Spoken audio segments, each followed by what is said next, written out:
So we're live and we are recording. But just to recap from yesterday, y'all see here's my notes. And here are some of the main things that were pointed out that I remember in terms of community, what the community wants, right?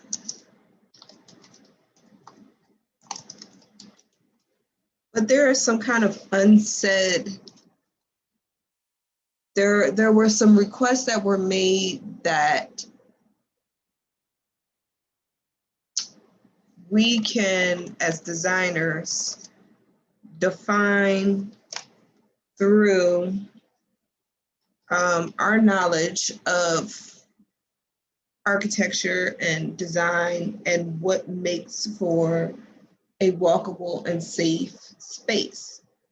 So I think it was Ms. Dunn who was saying at one point during her time as a child growing up here, you know, she could go to the library with her little red wagon and go to the Hollisburg children's section by herself at, you know, whatever time of day. I'm imagining after school hours. At 5 years old, she could safely walk the streets with no problem. Would I recommend that for a child at 5 today? No. However, that level of comfortability and that level of safety has a lot to do with lighting, the availability of well-maintained sidewalks, and the knowledge that the community surrounding you, they know who you are, they know your parents, they're familiar with you, like nobody's a stranger type situation. You understand what I mean? I wanted to go through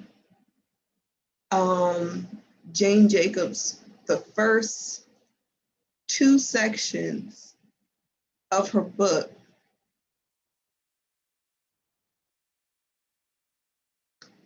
and talk about some of the principles that help a space or a neighborhood to feel safe.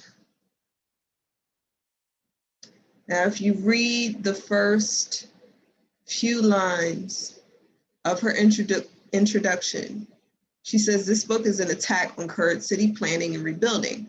It also is mostly an attempt to introduce new principles of city planning and rebuilding, different and even opposite from those now taught in everything from schools of architecture and planning to the Sunday supplements and women's magazines. My attack is not based on quibbles about rebuilding methods or hair splitting about fashion and design. It is an attack, rather, on the principles and aims that have shaped modern orthodox city planning and rebuilding. So one of the things that we don't have to deal with too much in this urban space, but that is common amongst a lot of larger urban spaces, is and Majora Carter pointed this out in Sustainable South Bronx, is in most urban spaces that have large Black and Latino populations. Historically, what they would do was arbitrarily and abruptly not only redline, but place highways right through bustling business corridors and commercial districts. that were Black owned. So outside of just blatantly burning our spaces down, they would deter us from being able to commute from one side of the highway to another. And then of course, you know, your spaces would decline. An issue that Tuskegee has had to deal with in terms of economic development, however, is white flight. And so during the time of Greenwood being established, you know, Dr. Booker T. Washington was very purposeful about creating a separate district where people like us could be safe. But that was during a time of where segregation was legal in this country. Once desegregation became a thing and we were allowed to occupy white space, the white population, which held a certain level of economic weight in this community, left. And then on top of that, the Black people in the community stopped patronizing Black stores because the grass is always greener on the other side. It didn't make sense, but that is kind of the nature of us, human beings. You always think somebody else has something better than what you have. And unfortunately, you allow your districts to deteriorate, or we allowed our districts to deteriorate by no longer supporting Black business en masse, when prior to desegregation, we had no choice but to support because we could not occupy those white spaces. So I just want us to think about where we are now in terms of demographics in this city. I think more than 50% of the population is living in what is considered poverty. Obesity rates are high. A lot of the younger population leaves the city after high school because of lack of amenities. And there's no established local businesses that are really generating economic activity in the town. So we would have to determine how we would go about attracting new business. Not we, but it's basically, you know, we're thinking about our goals for our project and determining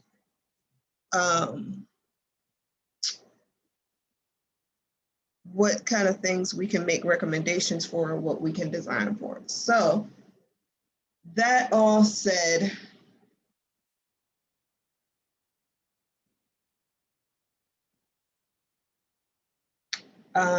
I want us to go through these different points that Jane makes about safety, and then we'll talk about the economic part.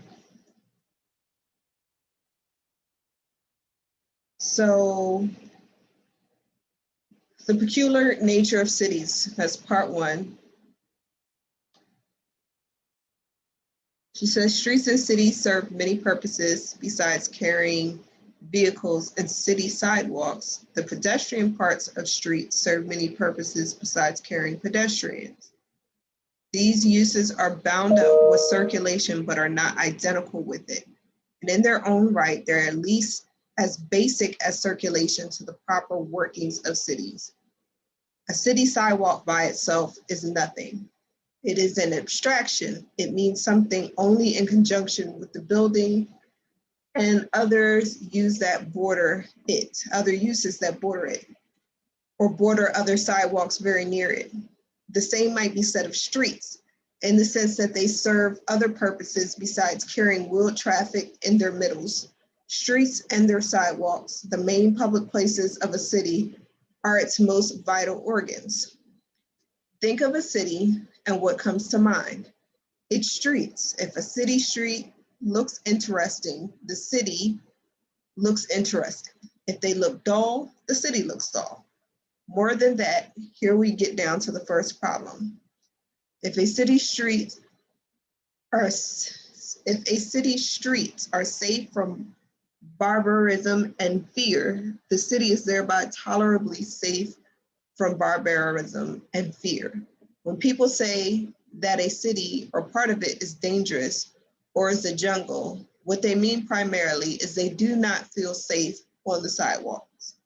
So part of the things that we want to address, really, the sidewalks when you're walking in Tuskegee. What do we notice when we're walking along the sidewalks?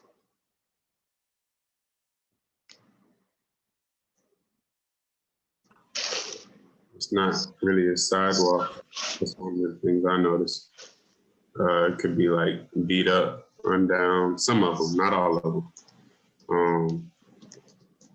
You know, I'm walking on grass rather than concrete. So kind of repairing those permeable pathways. So two of the things that you said that stood out to me, and I'm just kind of rewording it. Mm-hmm. The current sidewalks are broken. They're in disrepair, right? They're also inconsistent. So there are parts of the sidewalks that are there, parts of the sidewalks that are not. There's some concrete, it's kind of patchy. Are the sidewalks in Tuskegee narrow or wide? Narrow.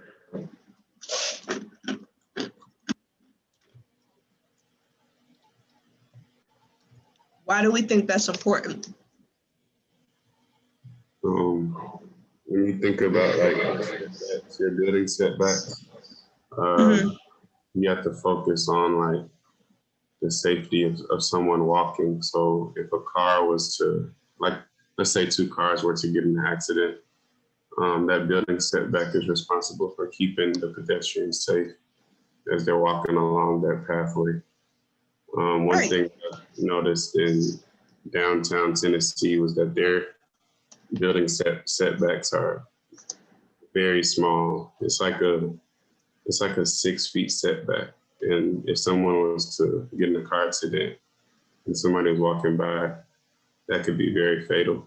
So. Yeah, the reality of it is, as Ms. Jacob mentioned, streets are borders. I mean, sidewalks and streets are borders between human pedestrian traffic and vehicular traffic. So we know vehicular traffic, if there's an accident or somebody's not paying attention, it could be very dangerous to the pedestrian. So if the sidewalks aren't wide enough, then how can children walk along them? How can they pull their carts with their books? I don't imagine, well, I don't know whether or not the sidewalks in Greenwood were once wide, but I do remember reading in one of the articles that we pulled up about Greenwood that was part of the planning requirements, that there would be wide sidewalks for a pedestrian path. So that's something that we definitely want to encourage, is widening a sidewalk. There's something else that you said, Trent, that I think is very important, especially given the region and the climate that we live in. So erosion is a big issue here, in part because concrete, more often than not, in terms of maintenance, does not work well with certain soil types. And because primarily Alabama red clay is a thing here, if sidewalks are not maintained, then erosion tends to happen more, because if you're walking along a sidewalk and water is pooling in certain places and just gathering there and it cannot permeate into the soil, it starts to break up the concrete. Alabama red clay is not an easily percolated soil. So that happens more often than not here. And because of that, there's more flooding. So as we're thinking about reestablishing wide sidewalks, we also want to think about permeable surfaces so that we can create a situation where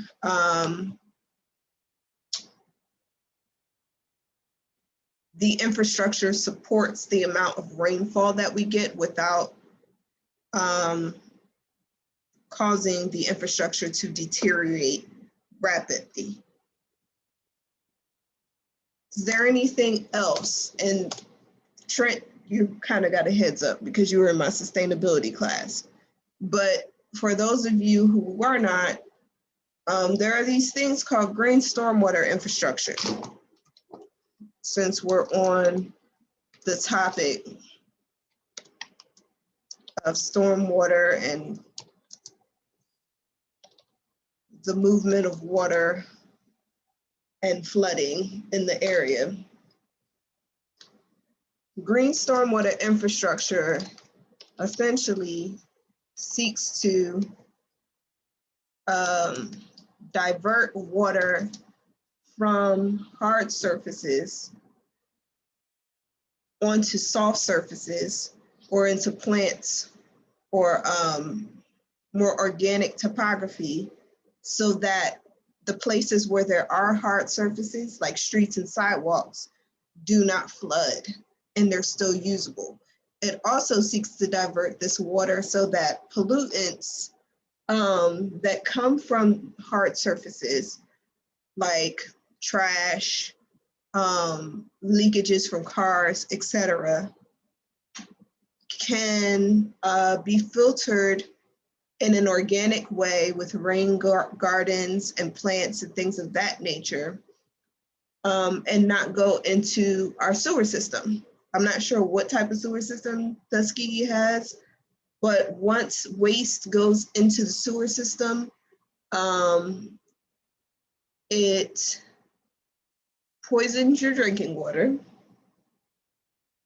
And so there are a number of problems with like water runoff and rain and things in the town of Tuskegee, I mean in the city of Tuskegee, just because a lot of things are attributed to septic systems, or a lot of homes are attached to septic systems.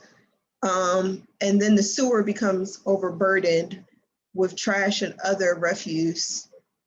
And that can overflow. It's just like the pipes in your toilet getting backed up type situation. So that becomes a problem. So we want to look into green stormwater infrastructure as well. So we want to widen sidewalks. These are some other suggestions. We want to add green stormwater infrastructure.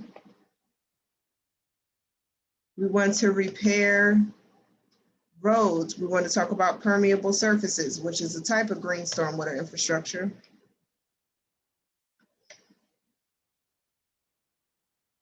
Anything else? And I don't want Trent to answer. I want somebody else to say something. So I'm not just talking to one person in the class. If you think about walking down the street, what else makes you feel safe? We already got lights. Do we have lights? No, because we don't. We don't have lights. So lighting is a big issue. And there's lighting at the human scale and lighting at the vehicular scale. So lighting at the vehicular scale is what you would see on taller, what do you call it? Like similar to telephone poles. Lighting at a human scale is what you would see as like you're coming down the Ave on campus. And it's no more than a certain amount of feet above you so that you can see people coming towards you, you can see cars coming towards you, etc. So there's different scales of lighting that need to be addressed. So what I would like us to do is while we are here, I'm going to open up a new concept board and send you guys the link. Let's start pulling together some imagery that represents these different elements, these different safety elements. I'm going to highlight them on this list. So each of you can take one while we're in class, or multiple ones. Oh, transportation, public transportation. How does that make people feel safe? Some people like to travel in groups. Some people don't want to have to use their cars. It helps to have access to safe public transportation, safe, clean public transportation to get people from point A to point B, especially the elderly population. I'm just saying. I watch Law and Order. Stuff happens on public transportation. That's true. Point, yes.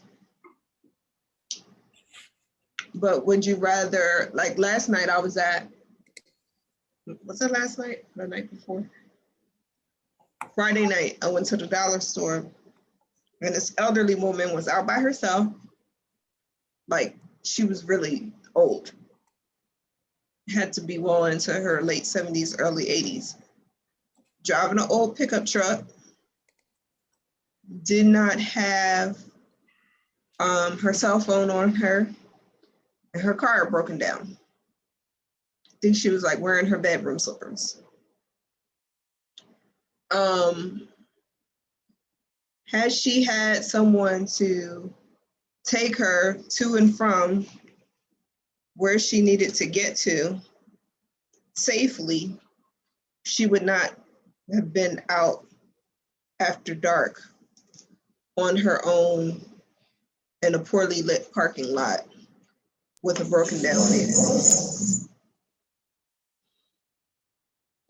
So it's about having the option to access something else. Another thing is if you can't afford a car, if you have multiple children. Yes, I understand all of these wonderful aspects. But how do we make it safe? Because you can't prevent, like either way, it could be safe, but it's always a danger. There's always a danger, but what you can do is allow for well-lit bus stops with seating, security cameras. Like there's always going to be threats because there's always people doing what people do. But if you have well-lit, clean bus stops or on places, and there are spaces where there's a lot of activity going on,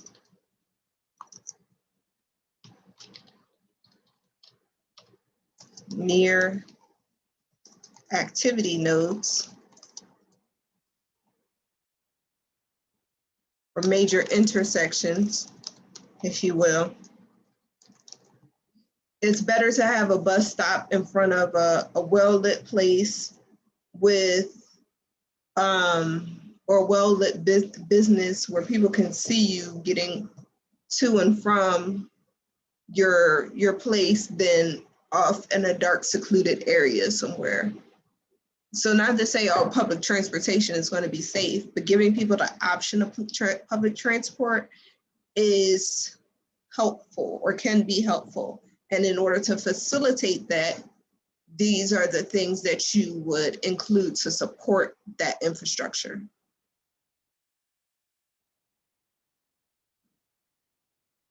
Does that make sense, Rakia? It makes sense. Yeah, it's not foolproof by any means, but these are things that you just, you take into consideration. There are also programs that you could put in place, foot patrols. You can request that your local police have more, what is it called? Bike officers or foot patrols or whatever along these areas.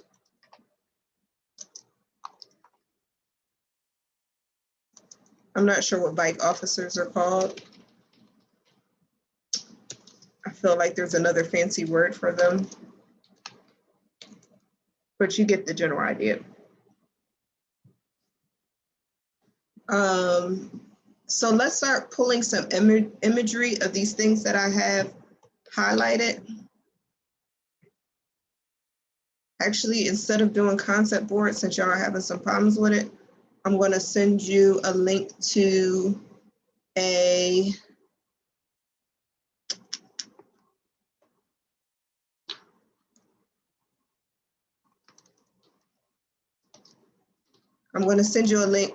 a Google slide presentation.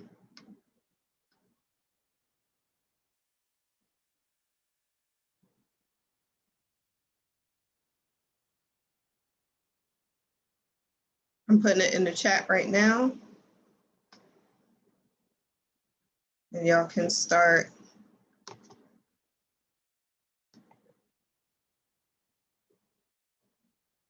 And we can start. Okay, Kayvon, I saw your message. That was a while ago, so you might have already left. So we can start populating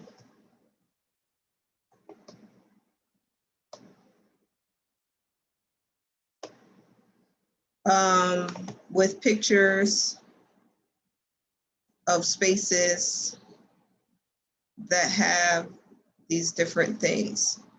Generally, the idea is that where there's more light and positive activity happening, then there's generally, and I say this very generally, then there's less potential for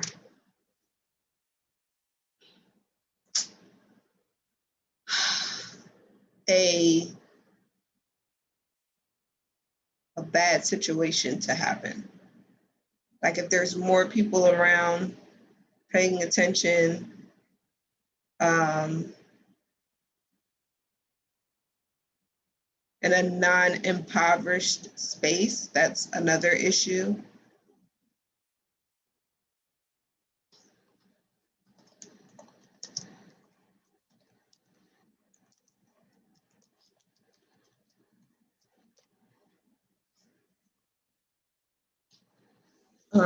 And your buildings are scaled appropriately.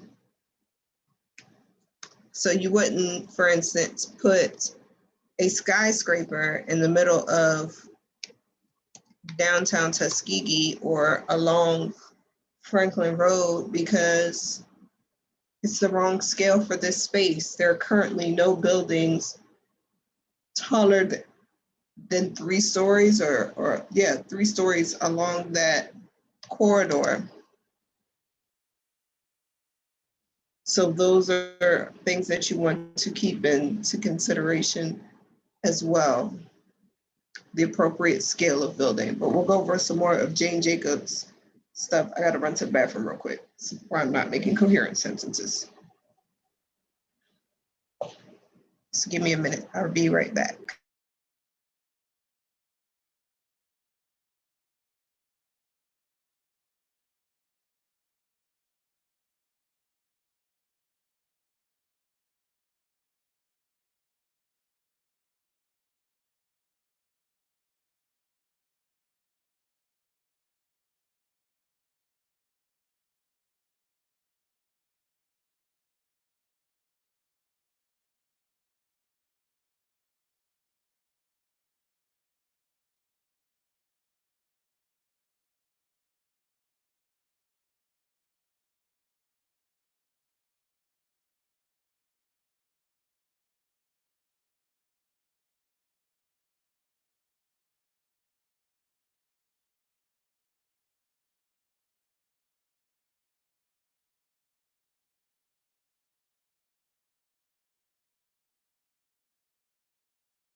I'm a potter, which seems like a fairly humble vocation. I know a lot about pots. I spent about 15 years making them. One of the things that really excites me in my artistic practice and being trained as a potter is that you very quickly learn how to make great things out of nothing. That I spent a lot of time at my wheel with mounds of clay, trying stuff. And that the limitations of my capacity, my ability, was based on my hands and my imagination. That if I wanted to make a really nice bowl and I didn't know how to make a foot yet, I would have to learn how to make a foot. That process of learning has been very, very helpful to my life. I feel like as a potter, you also start to learn how to shape the world. There have been times in my artistic capacity that I've wanted to reflect on other really important moments in the history of the US, the history of the world, where tough things happened. But how do you talk about tough ideas without separating people from that content? Could I use art like these old discontinued fire hoses from Alabama to talk about the complexities of a moment of civil rights in the 60s? Is it possible to talk about my father and I doing labor projects? My dad was a roofer, construction guy, he owned small businesses. And at 80, he was ready to retire, and his tar kettle was my inheritance. Now, a tar kettle doesn't sound like much of an inheritance. It wasn't. It was stinky, and it took up a lot of space in my studio. But I asked my dad if he would be willing to make some art with me, if we could reimagine this kind of nothing material as something very special. And by elevating the material and my dad's skill, could we start to think about tar just like clay in a new way, shaping it differently, helping us to imagine what was possible.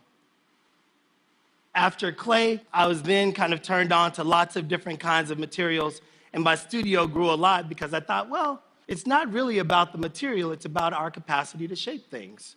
I became more and more interested in ideas and more things that were happening just outside my studio. Just to give you a little bit of context, I live in Chicago. I live on the South Side now. I'm a West Sider. For those of you who are not Chicagoans, that won't mean anything. But if I didn't mention that I was a West Sider, there would be a lot of people in the city that were very upset. The neighborhood that I live in is Grand Crossing. It's a neighborhood that has seen better days. It is not a gated community by far. There's lots of abandonment in my neighborhood. And while I was kind of busy making pots and busy making art and having a good art career, there was all of this stuff that was happening just outside my studio. All of us know about failing housing markets and the challenges of blight. And I feel like we talk about it with some of our cities more than others, but I think a lot of our US cities and beyond have the challenge of blight, abandoned buildings that people no longer know what to do anything with. And so I thought, is there a way that I could start to think about these buildings as an extension or an expansion of my artistic practice? And that if I was thinking along with other creatives, architects, engineers, real estate finance people, that us together might be able to kind of think in more complicated ways about the reshaping of cities. And so I bought a building. The building was really affordable. We tricked it out. We made it as beautiful as we could to try to just get some activity happening on my block. Once I bought the building for about $18,000, I didn't have any money left.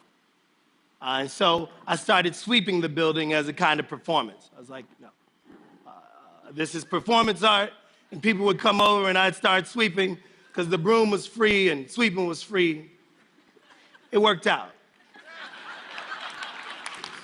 But we would use the building then to stage exhibitions, small dinners, and we found that that building on my block, Dorchester, we now refer to the block as Dorchester Projects, that in a way, that building became a kind of gathering site for lots of different kinds of activity.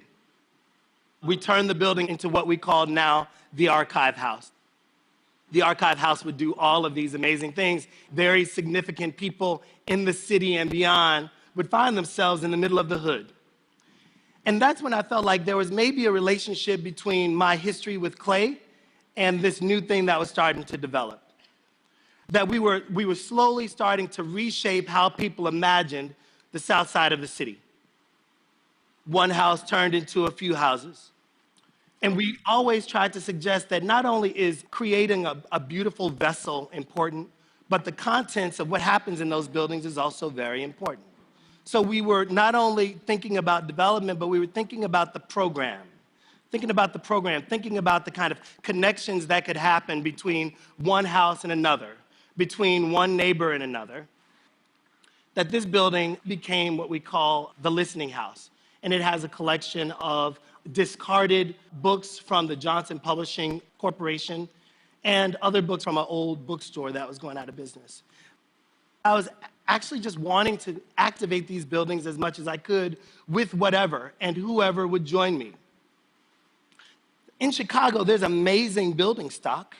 This building, which had been the former crack house on the block, and when the building became abandoned, it became a great opportunity to really imagine kind of what else could happen there. And so this space we converted into what we call Black Cinema House. Black Cinema House was an opportunity in the hood to screen films that were important and relevant to the folk who lived around me. That if we wanted to show an old Melvin Van Peebles film, we could. If we wanted to show Car Wash, we could. That would be awesome. The building we soon outgrew, and we had to move to a larger space. Black Cinema House, which was made from just a small piece of clay, had to grow into a much larger piece of clay, which is now my studio. What I realized was that for those of you who are zoning junkies, that some of the things that I was doing in these buildings that had been left behind, they were not the uses by which the buildings were built. And that there are city policies that say, hey, a house that is residential needs to stay residential. But what do you do in neighborhoods when ain't nobody interested in living there? That the people who have the means to leave have already left. What do we do with these abandoned buildings? And so I was trying to wake them up using culture. We found that that was so exciting for folk, and people were so responsive to the work that we had to then find bigger buildings. By the time we found bigger buildings, there was in part the resources necessary to think about those things. In this bank that we call the Arts Bank, it was in pretty bad shape. There were about 6 feet of standing water. It was a difficult project to finance because banks weren't interested in the neighborhood, because people weren't interested in the neighborhood, because nothing had happened there. It was dirt. It was nothing. It was nowhere. And so we just started imagining what else could happen in this building.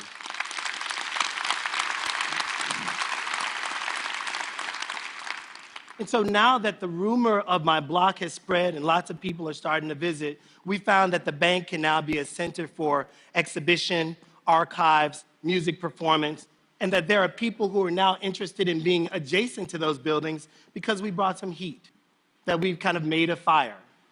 That one of the archives that we'll have there is this Johnson Publishing Corporation. We've also started to collect memorabilia from American history from people who live or have lived in that neighborhood.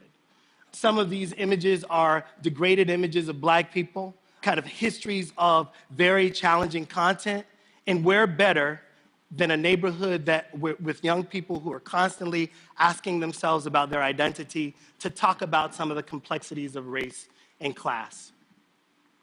In some ways, the bank represents a hub that we're trying to create like a pretty hardcore node of cultural activity. And that if we could start to make multiple hubs and connect some cool green stuff around there, that the buildings that we've purchased and rehabbed, which is now around 60 or 70 units, that if we could kind of land kind of miniature Versailles on top of that and kind of connect these buildings by a beautiful green belt, that this place where people never wanted to be would become a kind of an important destination for folk from all over the country and world. In some ways, it feels very much like I'm a Potter, that we we tackle the things that are at our wheel. We try with the skill that we have to kind of think about this next bowl that I want to make. And it went from like bowl to a singular house, to a block, to a neighborhood, to a cultural district, to thinking about the city. And at every point, there were things that I didn't know that I had to learn. I mean, I've never learned so much about zoning law in my life, and never thought I'd have to. But as a result of that, I'm finding that there's not just room for my own artistic practice, there's room for a lot of other artistic practices. So people started asking us, well, Theaster, how are you going to go to scale? And what's your sustainability plan?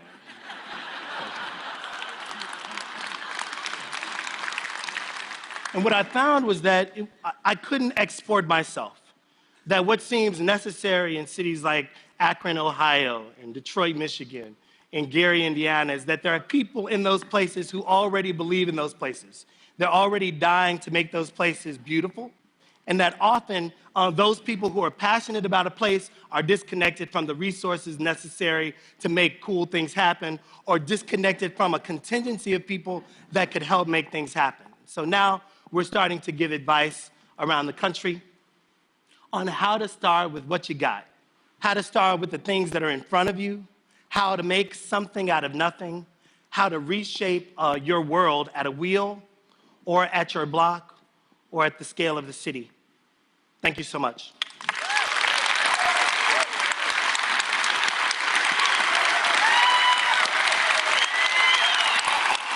Thank you.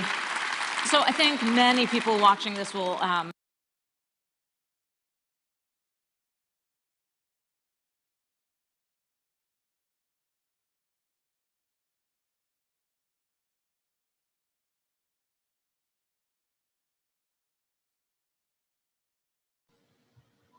Hey, Professor Asamoah, Yes. can you go back to where he was talking about, it was kind of like activity nodes, but he was showing a map of like green space. A beautiful vessel, important, but the contents of what happens in those buildings is also very important. So we were not only thinking about development, but we were thinking about the program. Thinking about the kind of connections that could happen between one house and another, between one neighbor and another. That this building became what we call the Listening House. And it has a collection of discarded books from the Johnson Publishing Corporation and other books from an old bookstore that was going out of business. I was actually just wanting to activate these buildings as much as I could with whatever and whoever would join me. In Chicago, there's amazing building stock. This building, which had been the former crack house on the block, and when the building became abandoned, it became a great opportunity to really imagine kind of what else could happen there. And so this space we converted into what we call Black Cinema House. Black Cinema House was an opportunity in the hood to screen films that were important and relevant to the folk who lived around me. That if we wanted to show an old Melvin Van Peebles film, we could. They were not the uses by which the buildings were built. And that there are city policies that say, hey, a house that is residential needs to stay residential. But what do you do in neighborhoods when ain't nobody interested in living there? That the people who have the means to leave have already left. What do we do with these abandoned buildings? And so I was trying to wake them up using culture. We found that that was so exciting for folk, and people were so responsive to the work that we had to then find bigger buildings. By the time we found bigger buildings, there was in part the resources necessary to think about those things. In this bank that we call the Arts Bank, it was in pretty bad shape. There were about 6 feet of standing water. It was a difficult project to finance. Trying to find a place. Banks weren't interested in the neighborhood. We found that the bank can now be a center for exhibition, archives, music performance, and that there are people who are now interested in being adjacent to those buildings because we brought some heat, that we've kind of made a fire. That one of the archives that we'll have there is this Johnson Publishing Corporation. We've also started to collect memorabilia from American history from people who live or have lived in that neighborhood.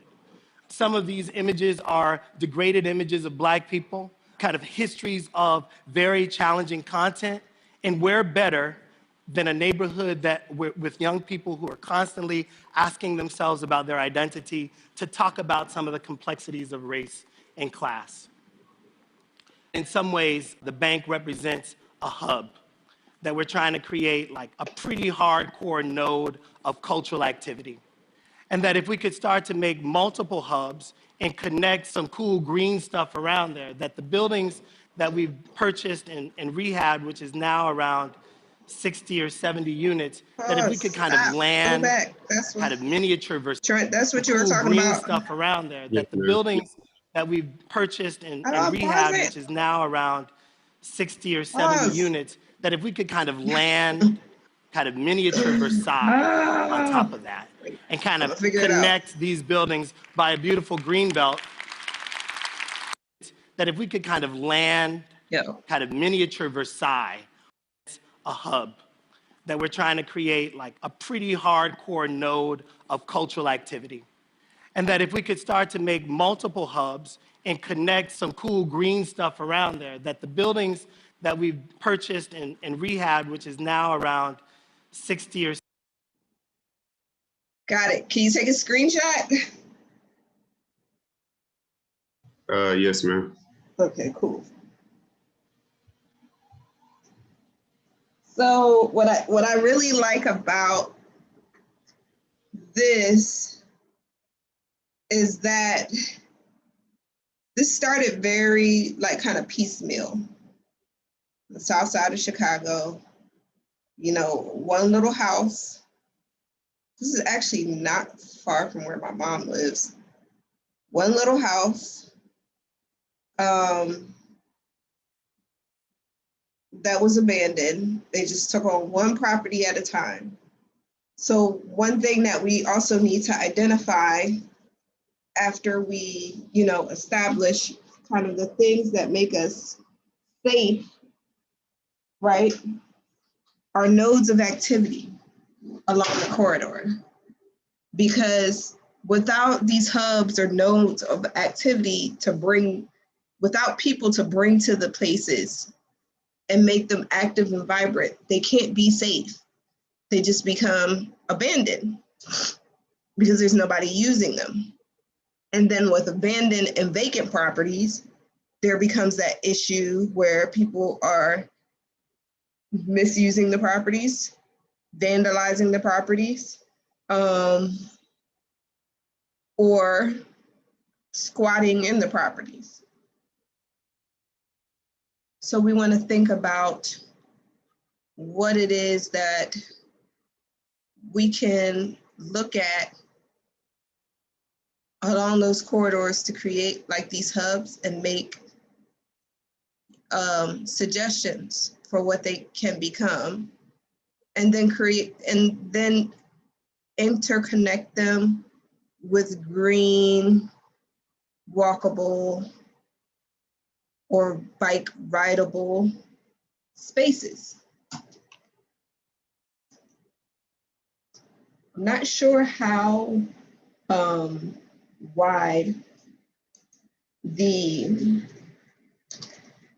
streets are in Tuskegee, but if we consider the amount of land that we have, like we could push back the setbacks to make the sidewalks wider and add green stormwater infrastructure to prevent runoff. And that allows for a buffer between public and private. Like your sidewalk really does become a public space. So your green stormwater infrastructure could become a buffer between private residences. And then for public residences, it may be a way to engage the community. So in places where you have restaurants, your green stormwater infrastructure might double as seating, or double as a planter, or double as some type of learning activity node where people can learn about sustainability or recycling in that space. One thing that I realized that nobody mentioned yesterday is that Tuskegee's like waste problem. There's no place for recyclables to go.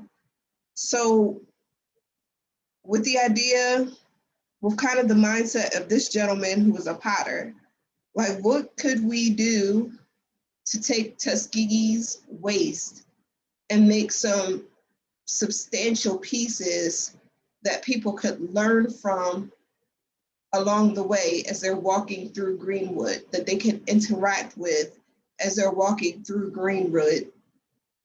And that would be a redistribution of something that would go into the waste stream.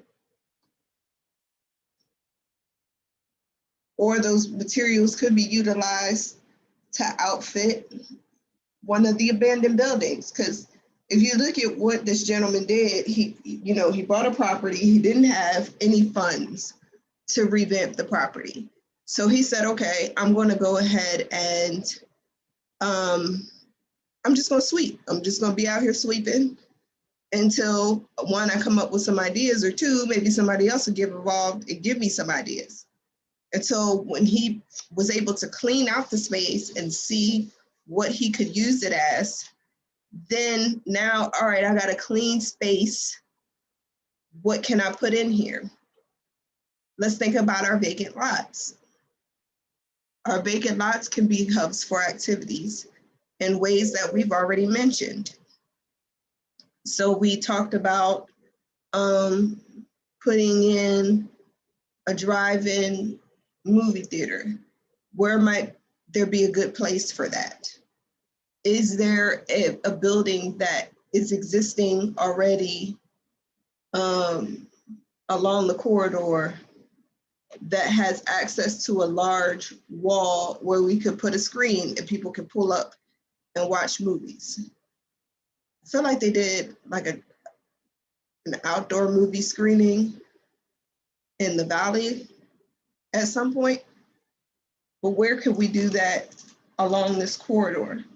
So let's start thinking about solutions and where we could place these things. Does anybody else have any questions besides Trent, or y'all just in the studio not paying attention to me? I had meant to say too, because I found out yesterday.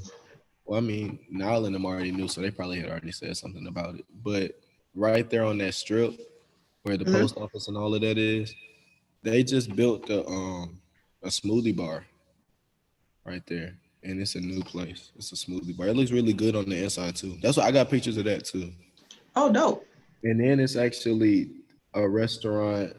I think it's a restaurant. It's called Cravings. But from the outside, it looks locked up. But from the inside, it looks really nice as well. So I got pictures of that too. So I mean, it is like right there on that street. It's some stuff that looks like, because I'm looking at the picture now, like it looks nice. Like I had showed Trey. Trey thought it was like in the A at first. No cap. Can you put it, not no cap. Can you put it in? I just share my screen real quick and show you. Like I can't. Yeah. Even better.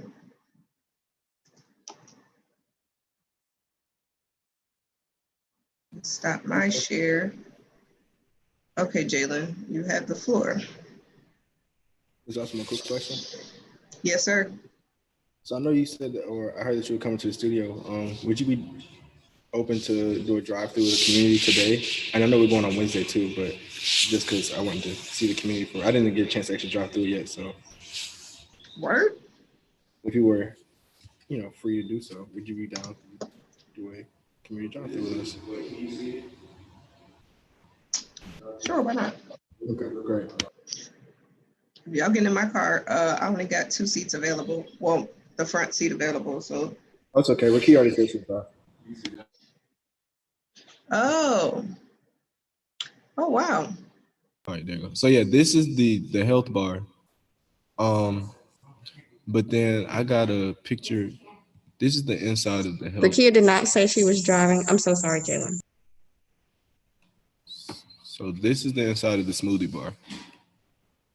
Wow. And then it's so crazy to me because like this is the outside of the. I don't know if it's a restaurant. It's called the Craving, All right. and like this is how it looks on the outside. Like I had walked up the street today and took pictures, but then on the inside, it look like this. Wow. So The big thing about it is, one, nobody walks down there, so nobody knows that it's there. More often than that, you're driving and you pick up speed going down the hill on Old Montgomery Road. So it's like, for businesses that are already established, what can we do to bring attention to the fact that they are there? yeah, because these are both right across the street from each other, right beside the post office. So what's happening at the Craving? Is that like a bakery? I'm not sure. It wasn't open. Like, How did you get pictures inside? yeah, that's how I had told them. Like, literally, I just put my phone up to the glass, but it looked like I was in there. But Let me see that. Click on that picture again, Jalen. which one? Oh, y'all can't see it. The Craving. Like the outside. No, the inside. Y'all can't see it. It's crazy because if you did not take these pictures, bro, I would have never knew they did Yeah, that's that. the Craving. Not at all. Like, That's the crazy part. This is the This Craving. one's fire. that's They're finna really get some cute. business. Yeah. Yeah, they're finna get dumb business. So I don't know if maybe it's just new, like they're still. I don't know. First of all, I appreciate you taking the time to walk Yeah. the strip. That's important because it's a different experience that you get. Y'all would ask me on a day when I got on like stilettos. It's a different experience than you would have driving because just going up on Montgomery Road is too, you're moving too fast to really appreciate what could be there if you're in a car. Yeah. This is really dope. Yeah, both of these are nice. But yeah. Can we mark that on a map somewhere? Yeah, that's what I was, because that's what we were still doing for the storyboard. So where are you putting these pictures? That's what I want That's to what know. I'm saying. It's not letting me put them in concept board. Oh, I can stop. Okay, so I put a link in the chat to a Google Doc slide. Okay. Put them in there. All right. Rakia, I feel like you were trying to tell me something. But she said her computer died, but she's about to come back. Okay. I need some ice.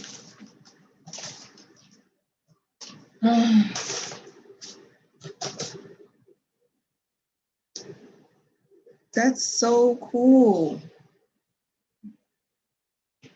Yeah, you definitely would not know it was a place. So let me ask y'all this. In terms of like social media, I know y'all have like a campus group me, John, or whatever, but what else do y'all use to find out like what's going on in the town of Tuskegee? Like if there's a party, granted you're gonna post it in the group me chat, but if people are coming out of town, like coming from out of town and they don't have any idea about the student group me chat and they wanna know what activities and things to do, how do you find out? You don't. And that's funny because there's an app for that, but nobody uses it. Like even the people that created the app don't even use it. So it's like, You talking about Henry Moses and his app Connect Go? yeah, That's wild. still have it, but it's not updated like at all. So, but I feel like that's a good way to start though. Like it's a really good idea that they have. So what if Connect Go, we're connected to the Tuskegee Chamber of Commerce, and there was some type of signage when you came into the town to find out about, you know, what's happening in Tuskegee or something like that. Like that's a bad idea. It's a bad idea. Why is it a bad idea? Everybody not supposed to know where the function's at. I mean, but in terms of like businesses that you want to patronize. COVID. Right. First of all, these functions aren't even supposed to be happening. They're Okay. gonna get shut down. All of them. Forget the functions. Well, are you talking about in terms of just getting the word out about these businesses, or what? Yes. Oh, And if there well, were then like some, it's not a bad idea. I thought you were talking about our functions. no, I think not the biggest student thing- functions. The biggest I way mean, that right now everybody's getting word out is social media. I mean, so what are the best social media platforms? Instagram? Because like the Tuskegee Instagram page, like nobody cares I was talking about about the like stuff they're from the putting on there. personal students' social medias. Like a lot of us will actually just share things that are going on throughout the, especially if the person is involved. I mean, it really comes to who you know, but like if you're knowing someone who's involved in a lot of stuff, then they're going to be posting stuff regularly and you will see it. But if I'm coming from out of town, say I'm not a Tuskegee alum, I don't have any connection to Tuskegee. I just want to come to Tuskegee, get some healthy food. You know what I mean? Maybe go see a movie. Like there are activities happening. Like I didn't know there was like a whole. If you don't know nobody here, what you coming for, Miss Awesome? People come to just see the historic sites. Not no healthy food and no movie. They not. That ain't here. Y'all are missing the point. The point is there's an opportunity here to create. If the spaces are not here, then there's an opportunity here to create those spaces because there are parents and people that come down on college tours, that are tourists that come down for historic tours. Like, believe it or not, the city of Tuskegee and its history is a big tourist draw. So how do you capture that money and keep it in Tuskegee? One. Two, what would be the best way to go about advertising for your generation? Because take it, for instance, if I'm coming down on a college tour, I'm an adult, I'm in my 40s or whatever, I got my teenage son or daughter with me. How does the teenage son or daughter who has no connection yet to Tuskegee find out about like activities that are going on that would be interesting to them? Like, I That is up wouldn't to know. her tour guide. But nobody's giving tours like that, Rakia. Then how you taking a college tour? Some people are just coming on the campus and walking around. And even so, with the tour guides on campus, like, Then maybe like Trent was talking about with the Campus Connect app, that might be a good way to. But I mean, and is there like, I guess because you could just tell the person about. But I mean, regardless, they would still have to talk to somebody anyway to even find out about that app, right? that's part of the problem. Mr. SGA president, think about this, right? Yes, ma'am. If these things were posted on the university website in terms of activities, or if the Connect Go app was posted on the university website for prospective students, or you had some signage going up the Ave to say, click on so-and-so to find out what's happening in Tuskegee, or scan this QR code or whatever, do you feel like people would use that type of information? Because like I was given a college tour this weekend, and the first thing that the parents ask is not even the students, because the students are just like kind of here looking around. Most of them have decided that they want to come to Tuskegee already. They just want to see what the dorms look like. So as a student, the parents are like, okay, so what is there to do? Yeah, on the tourism side, Connect Go is actually very beneficial in my opinion. I even talked to Henry about that, like just me and him some months ago. And I also feel like it helps us step towards the cohesivity between like the university and the city as well.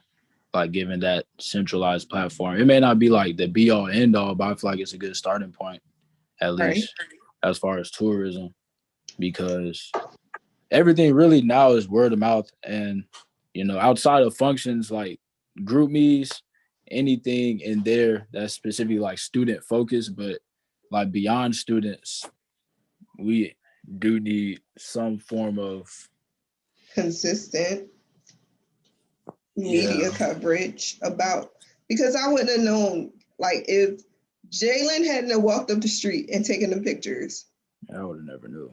never known. Because I don't even go in that building or even that area, really. I At hate all. that little strip mall, that little yellow strip mall. I hate the way it looks. I just So, took some pictures there yesterday. They was pretty dope. So I ain't gonna lie, I like it now. I'm already, like, based on its appearance, I'm just like,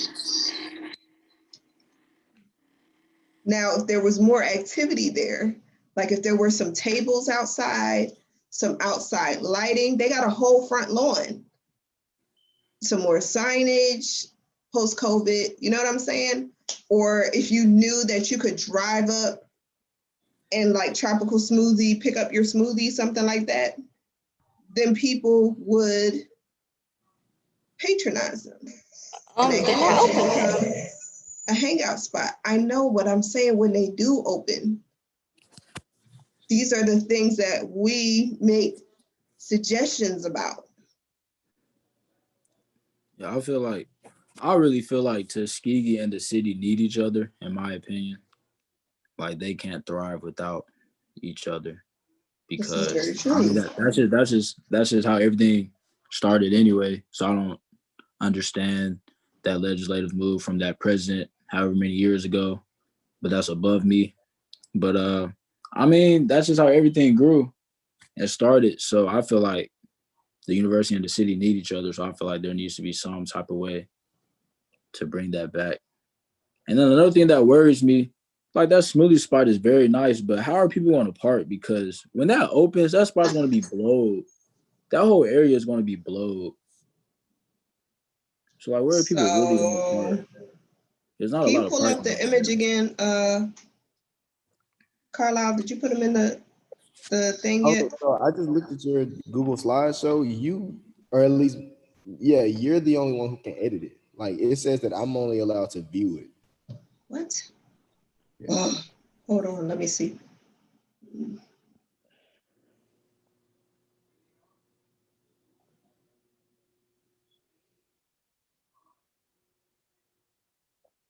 Oh, anyone with this link can. All right, now you should be able to do it.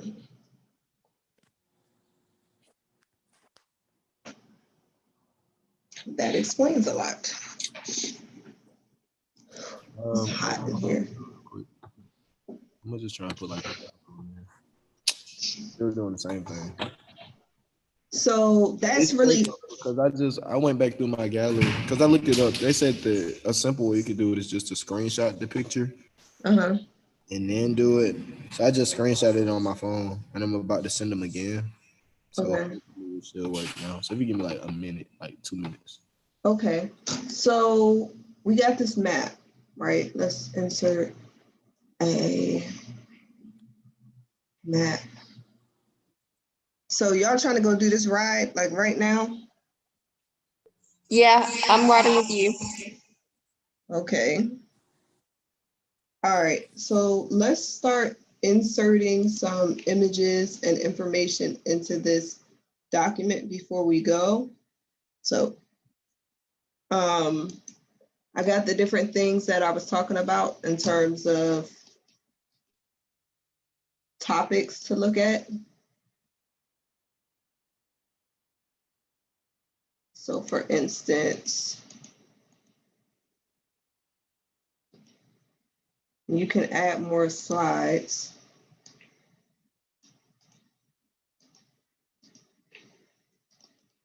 I'm just doing this for the sake of when we have to. Okay, I got it. You want me to do these, but you still want to go do it in a Google slide? Yeah, put in the Google slide too. Insert image.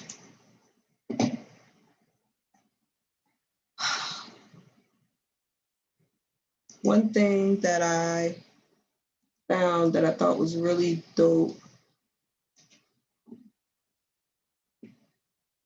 is like, you know, these are pretty like wide sidewalks, but now restaurants are kind of taking over the part of the street as well and adding bolsters to them so that the pedestrians don't get hit.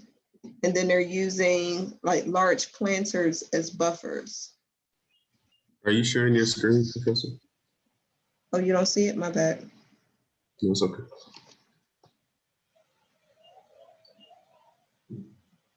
I have to call my son and check on him and make sure he's doing his schoolwork.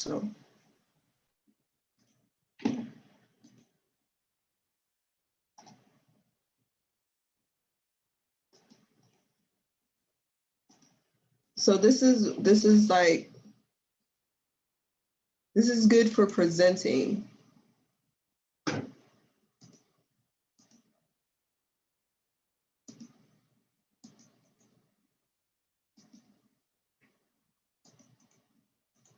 We'll go back and edit the information later, but I just want y'all to start dumping stuff into these slides. So then later we can go back and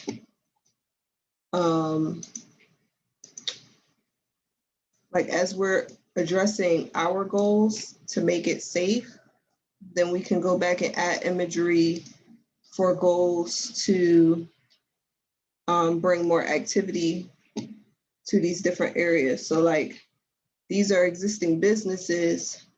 How do we address getting people down to these businesses so that they know to use them? Because what was that walk like for you, Jalen? What do you mean? Like, how did you feel? Did you feel like I feel like I was walking. I mean, looking at the sidewalks, the plantings and stuff around, like what was the experience? The sidewalk was, and I took a picture. I forgot, I don't remember where exactly, but I did take a picture of that too, because it was at one point I was walking on the street and it was a car. It wasn't a sidewalk, so I was walking on the street and it was like cars coming both ways. And I thought about when Rakia, it was you who said that. When Rakia had said that, I just took a picture like of me on the street too. But I mean, for the most part, I felt pretty safe. I mean, it was sidewalks for majority of the street. Mm-hmm. On both sides or just on one? Did you have to crisscross back and forth? Where were you walking from? Because I remember walking from the campus and like having to walk across the street multiple times. Yeah, it was period. It was one time, like when I took the picture where I was at, it was a sidewalk on the other side of the street. But I was like, I'm not gonna walk to the other side of the street. So I was like, I'm just. But yeah, I parked at the smoothie bar. Okay. And I walked up. Well, and then I walked past the post office too though. Like going toward those apartments. Mm-hmm. I went over there because it's like I had took a picture of that too. It was like a daycare over there. Yeah. It's like 2 daycares on that street. I don't know if they're being used.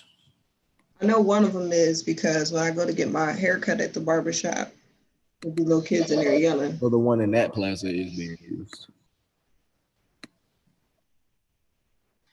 This was the hair salon. And so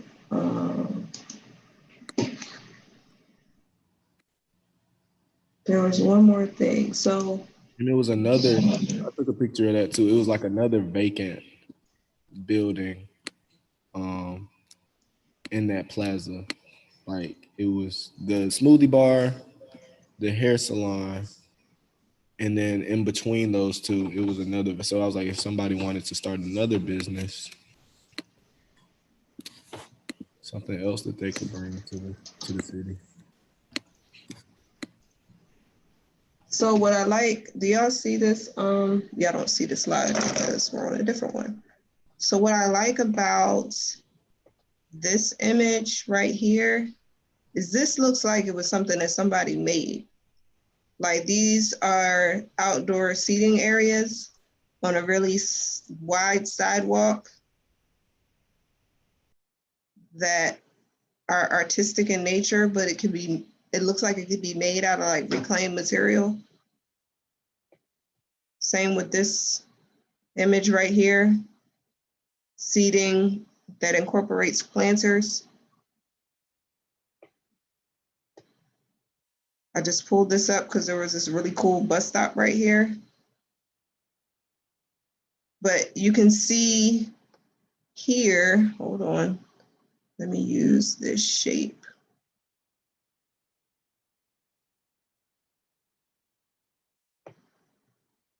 You can see here, I don't want to film.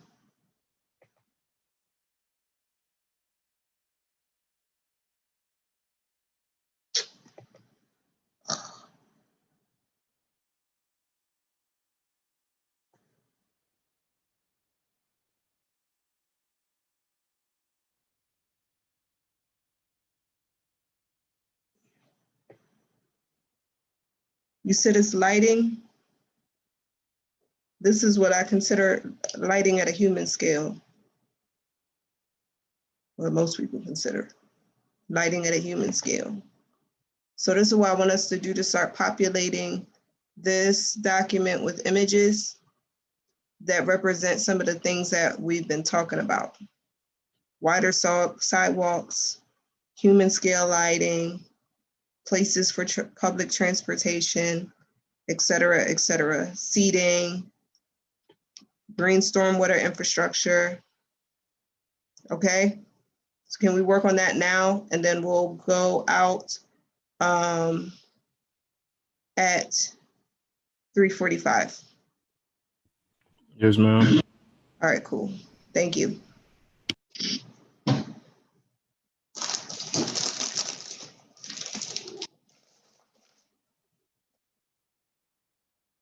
Where is my phone?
I need access to edit.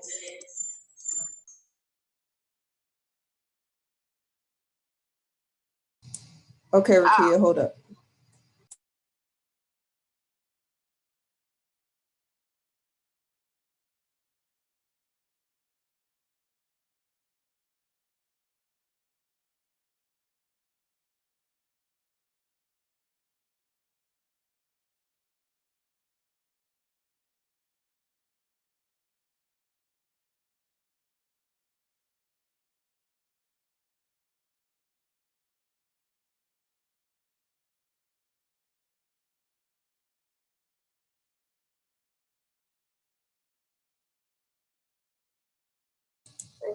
Rakia, if you use the link, you should have access.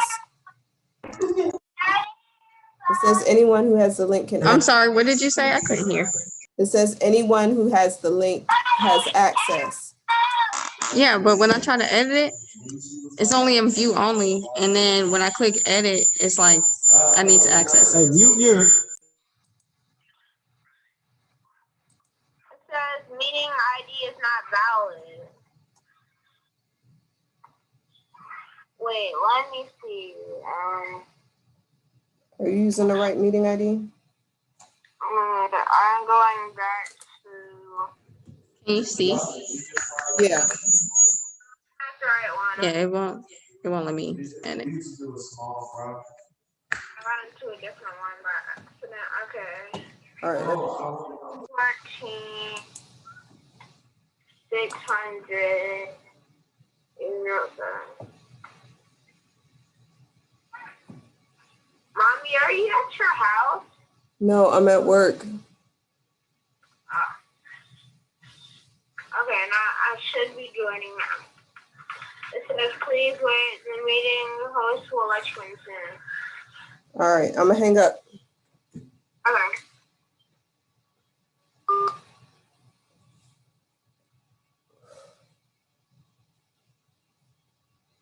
Hi, Mommy. Hey, bud. Okay, hold on one second. I'm trying to figure out why this won't do. Oh, we talked to your mom yesterday. Uh-huh. And What- she's getting us presents for Savior's Day. Uh-huh. Getting us presents.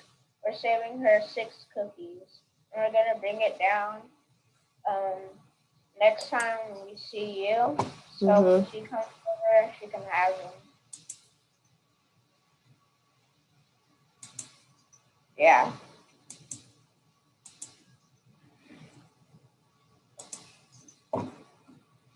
Okay. That's good. All right, so I need you to pull up where you go to look at your work, and I need you to share screen.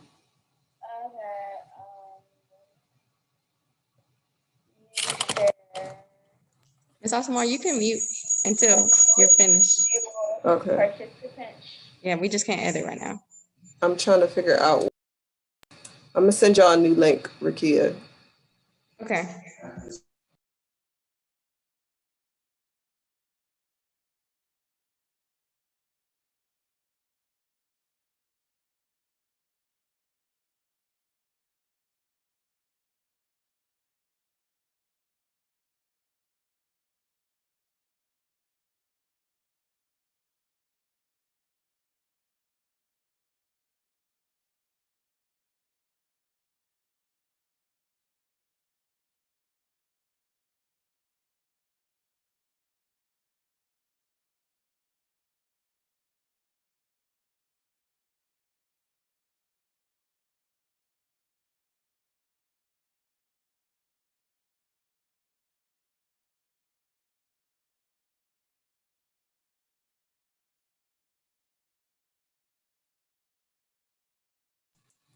I just put a new link in the chat.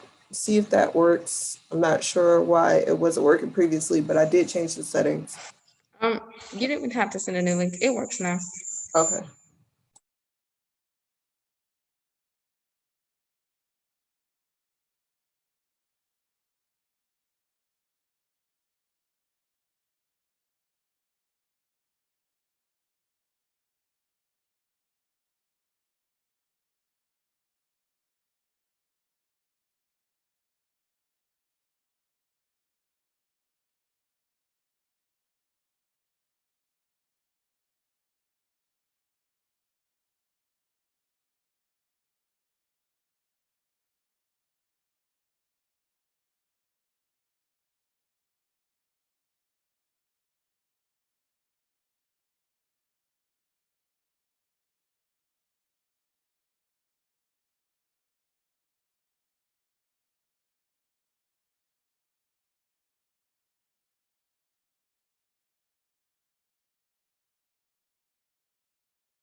I ain't gonna tell he is definitely awful. But y'all thought about the fact that he might end up having to go back to in-person classes to move that way. That's gonna feel so weird.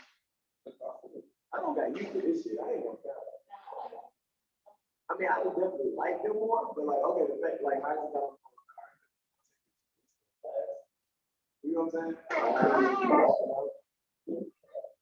That's gonna take some getting used to.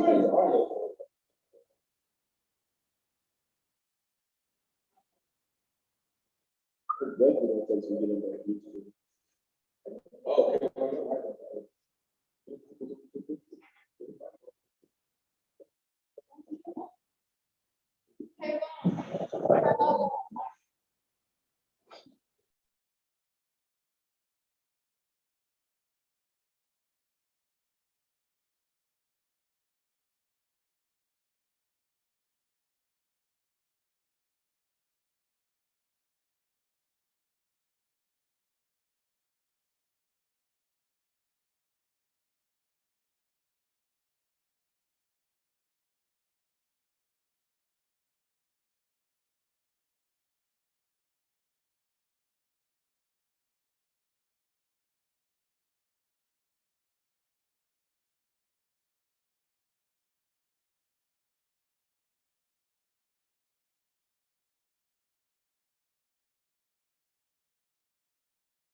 Get back in it. Because Tyler's in it right now. And Kayvon. And Kayvon. And Trent. And Trent. All right. Hello, everyone. Just get back in it. I'm going to the Bremer parking lot so we can turn around.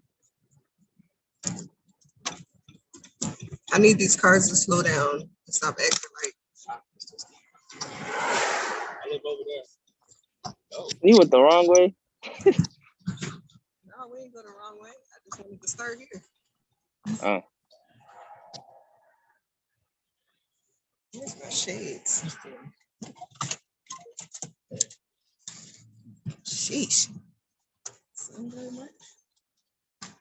Okay, so as we are driving down the corridor. Okay. Hello? Like, kidding, I don't know what you said.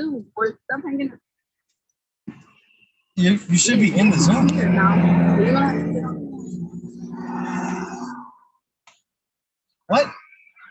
Is there a way for me to turn my camera on here?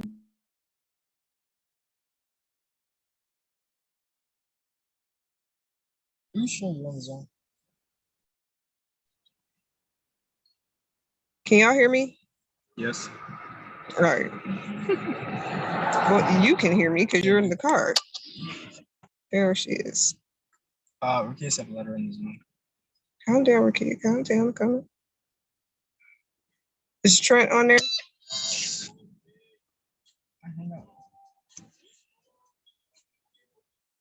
All right. So now, since you're in the front seat, is your phone charged? It is.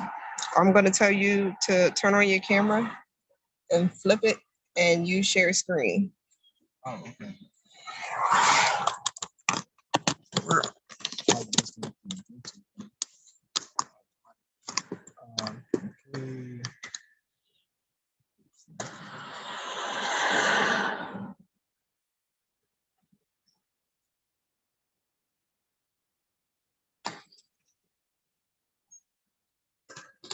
All right, another thing I might be able to do is turn my camera around. I don't think that's going to work. I see what you're checking. I see what you're checking. You got probably move it.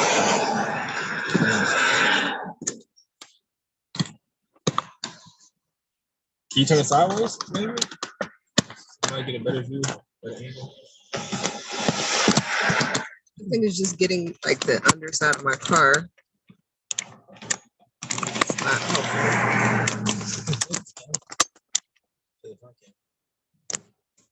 Can I? Mm-hmm. See that little camera thing, the rotating thing on the left side, top left? I can't see anything, honestly.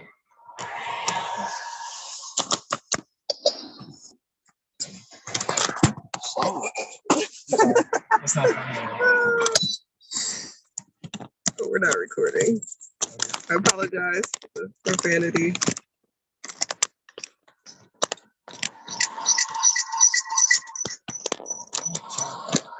Who runs all on the Zoom in the car? Press that thing. Sorry. Boom. Get that out. All right.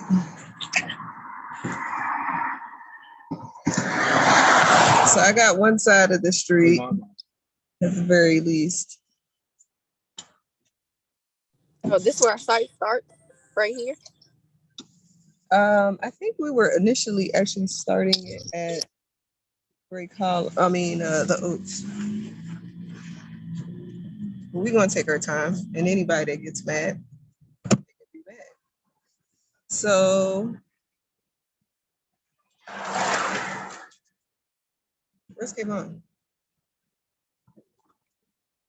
Did he go home? I'm here. I see ya. Oh, okay. Driving up past the library. So this is the library that Ms. Dunn was referring to that students can walk to. And if you look at the actual sidewalks on this portion, like the median between the street and that buffer between the gate and the sidewalk is actually wide enough to expand the sidewalks. Oh my bad. Thank you, 3 stacks. So this empty lot over here that we're passing, let's think about what we can do to utilize that. There's another lot over here where the old bookstore used to be, right before you get to the main gates.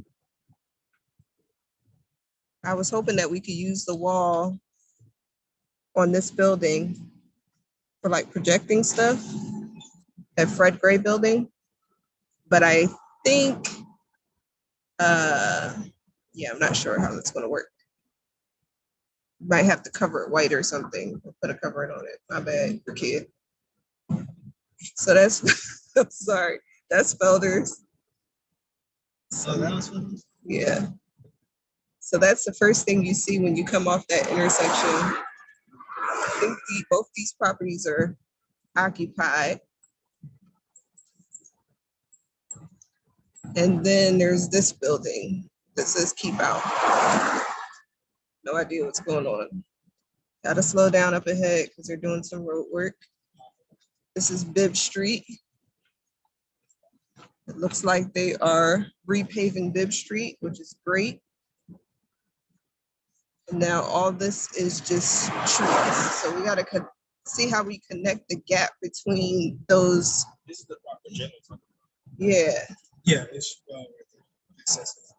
So if we're looking at like activity along the corridor, I'm gonna turn into this John. Oh my God, I hate this dip. This is how I popped my tire. It was actually one of drainage ditches.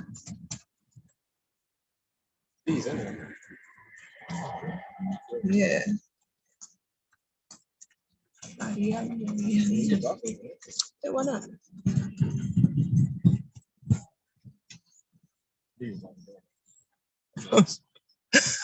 I would too.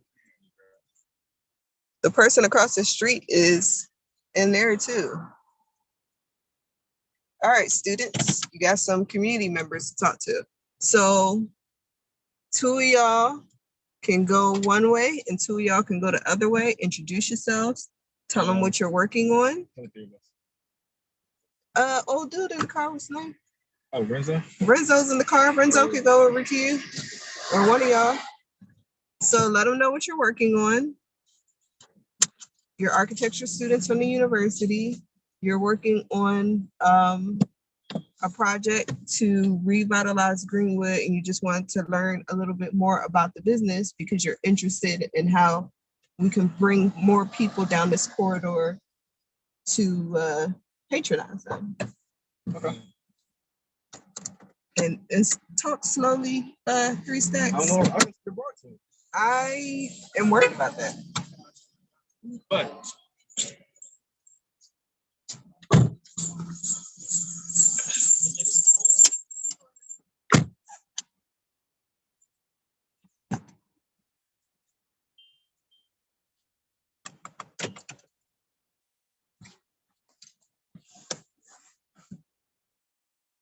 so, should I stay on Zoom for Trent? Who's on there? Is it just Trent? I'm not sure, but yeah, stay on Zoom. Trent and Kayvon. Where's Tyler? I don't know. Somebody should let Tyler know what's happening. Tell Renzo to pretend he's an architecture student. Did she just let her?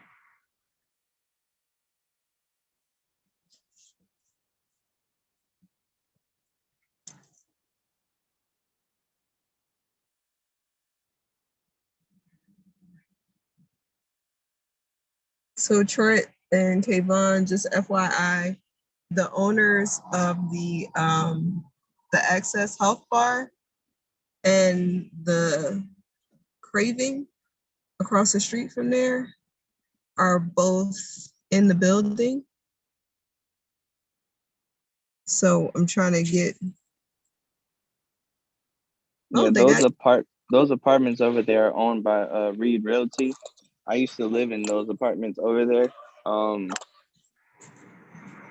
So I'm familiar with the landlord of that he owns like those buildings, and then the structure a little bit ways up that you pass, that has Reed Realty on it. His family owns those buildings.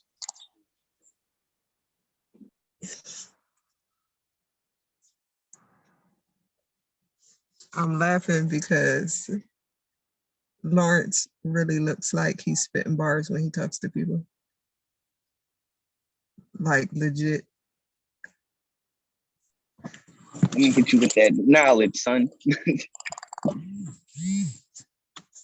Students, when you're interviewing people, ask them if it's okay for you to record them.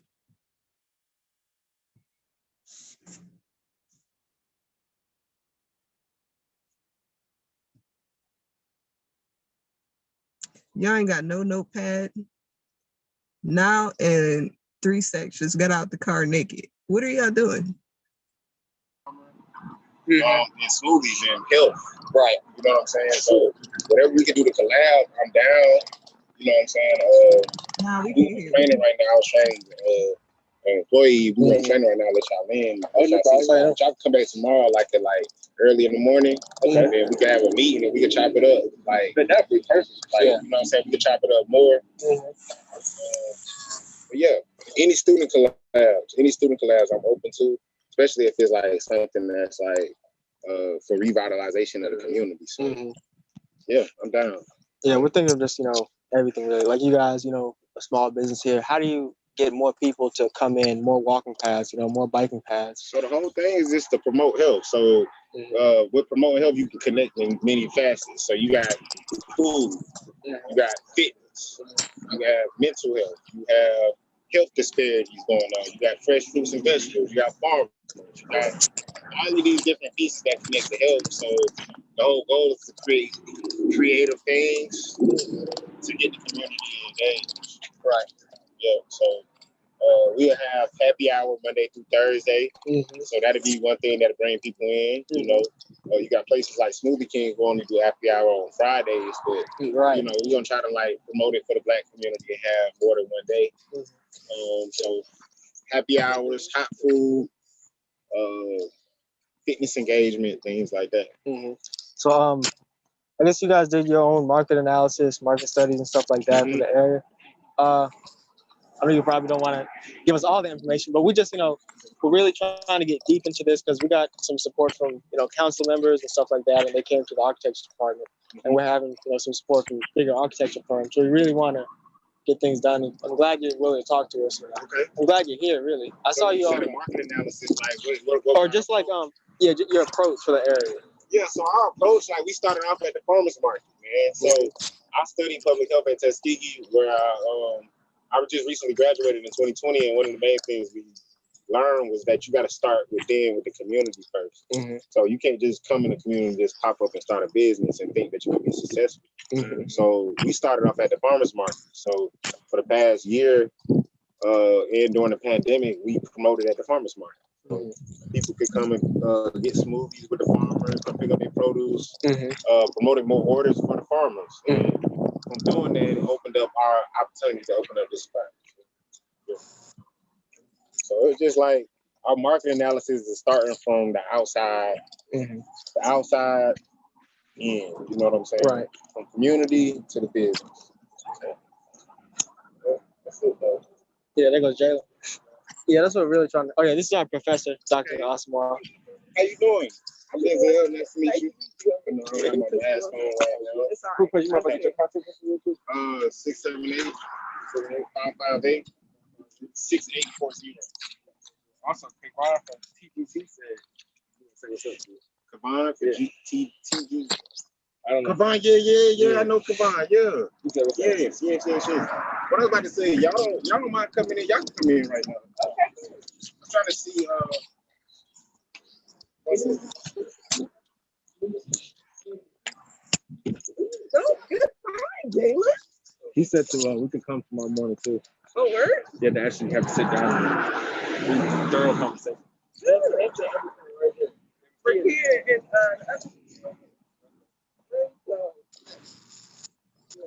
Lorenzo? Yeah. We just came. I was like, hey, but you coming to do this? Yeah. I was like, all right, let's go. So this is really cool because now what's happening with the anchoring of these two businesses as well as the barbershop, now this becomes a whole activity mode. So I gotta finish training before you. Oh, it's no So, problem. but like I said, tomorrow morning we can have a meeting and we can chop it up, whatever y'all want to talk about. I got you. What time you thinking? So I'll be here tomorrow early at 8. So I'll say like 10 o'clock. That's cool. Yes. We can talk about whatever we can plan, create.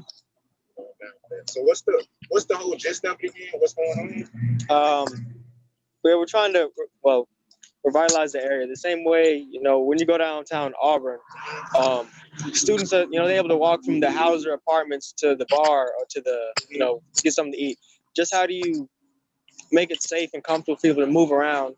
And then from there, business will obviously want to come in because if there's movement, then there's a way to, Yeah, I really just feel like it's just looking at your environment and knowing how the traffic flows. Because I stayed in this community for the past 2.5 years, and I stayed on Reed Street right there, and I used to run from my house to the campus.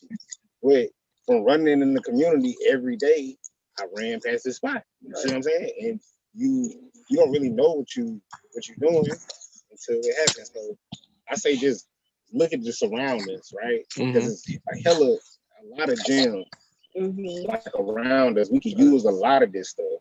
We just kind of go to school and kind of just handle our business, but we just think about like, okay, like I can actually start my business here, and just kind of like shift up the perspective. A lot of times we think that we get a good education and we gotta leave, but if we just shift the perspective, like, oh, it's a vacant building right there. Let me just start my business here. Let me boom, boom, boom, and then.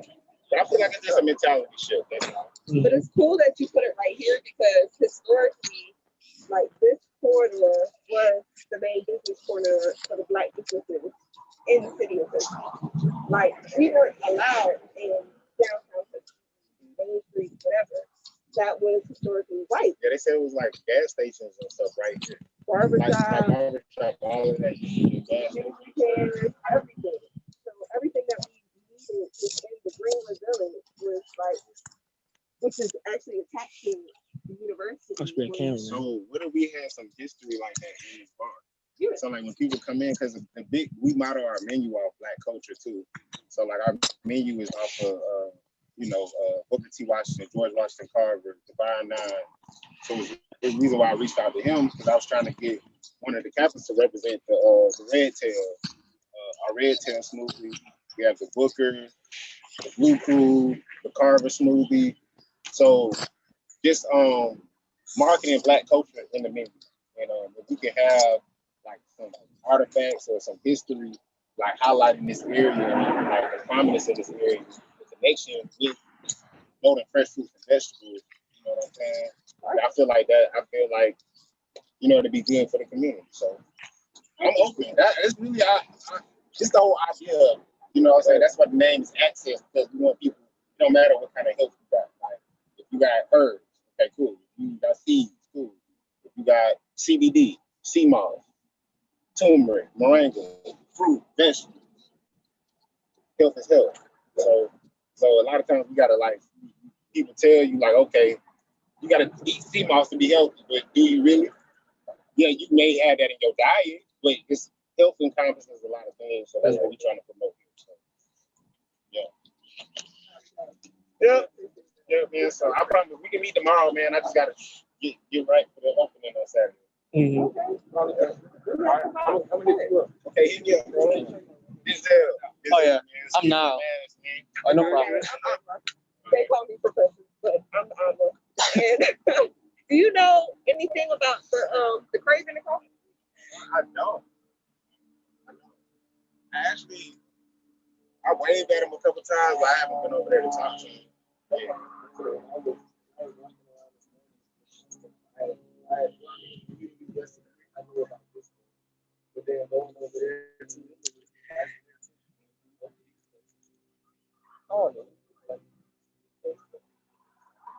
Definitely. After 27, we lock and loading, man. We open for Monday to Saturday, Monday to Thursday, happy hour, 2 to 4, $5 smoothies.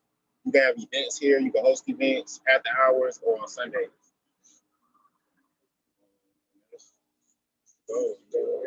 That's exciting. So now this students becomes a whole activity hub for people and people in the community and students. You have your sweet tooth over here, you get the health food over there. Not sure what Brad's doing right there, but I mean, y'all can go ask him. Oh, okay. Y'all can go ask him. Oh, okay. I thought you still had something else to say. Huh? Yeah, nice to meet you too. All right. Oh, you got this one? Oh, well, hi, damn. That sucks. You. Excuse me. Nah,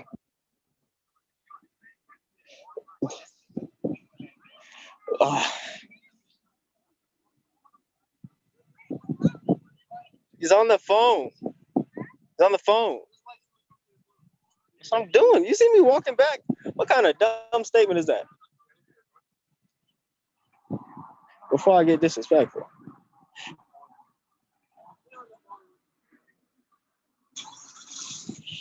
You see me walking back over here. Well, don't walk over. Oh, yeah. He said you saw cupcakes.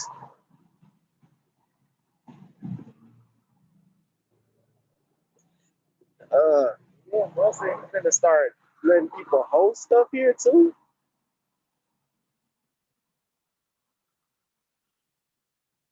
Because what's he look like? He be like wearing camo a lot. Nigga. You can say yeah. He got dreads. He got dreads. He a little tall a little bit. Look, he got a little fade on the mustache. Did he be writing on glass? Do you know what car he drive? Like a Camaro or something?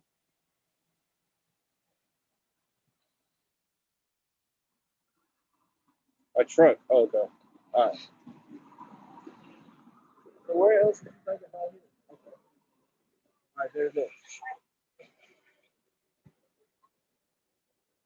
When they start doing this, what do keep on saying? Nonsense.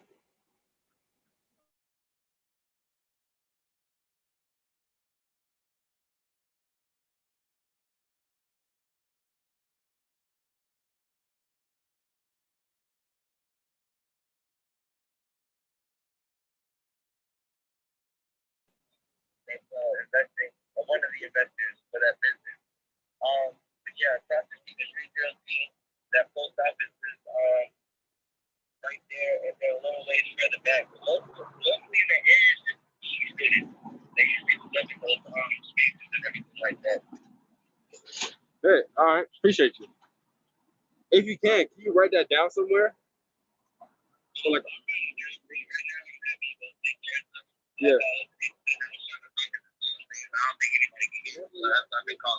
Oh no, you sure? You sure? Yeah, if you can put it in the Google slide too, so we can have that information when we're walking around too. Yeah, appreciate you, my boy.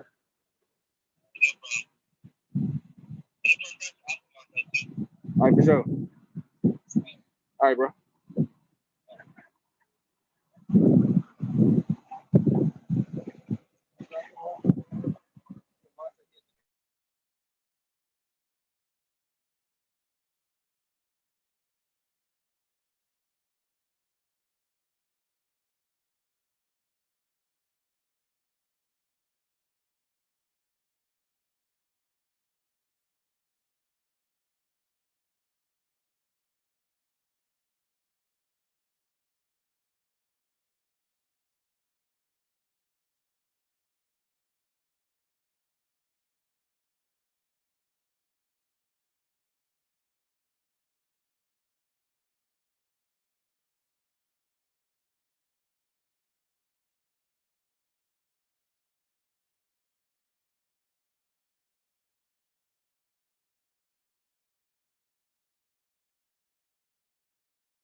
Does anyone remember?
We are here for a project. We're literally. Here comes Rakia. She hype. She's so little.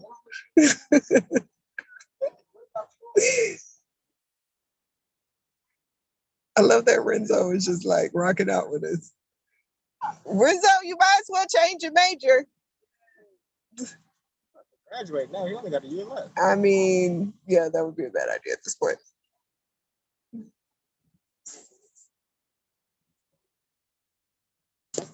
And it's up, and it's up.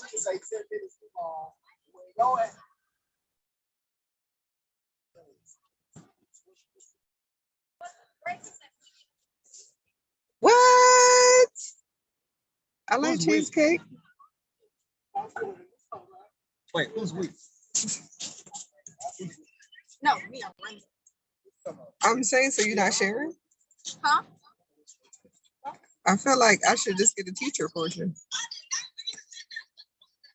Oh, you good? All right, so let's go down to the church real quick. Oh, grand opening this next week. Oh. And we get free cheesecake, me and Renzo. Oh, so this place. Because he told us cheesecake on us. I feel like we don't always watch his payments talk to them though. So that's what I feel like as your professor. I feel like as your professor.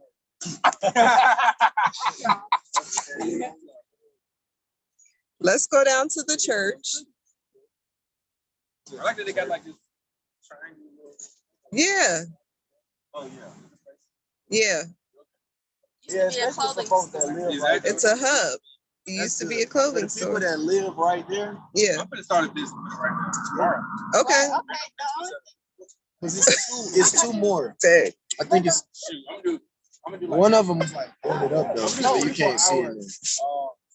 But the one that he was looking in, no, that was. I know. Who's Jasmine Washington? That's the one that he's over there looking at. Right? Oh. Okay. All right. Well, listen. Let's go down to the church.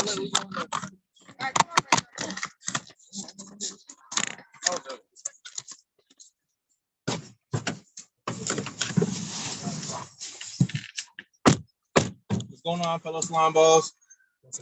Really? Sorry. What's up now? The craving. Order from Detroit. Now, watch your camera. I don't really like my side profile. You gotta catch my good side if you're gonna do video sessions. My bad, coach.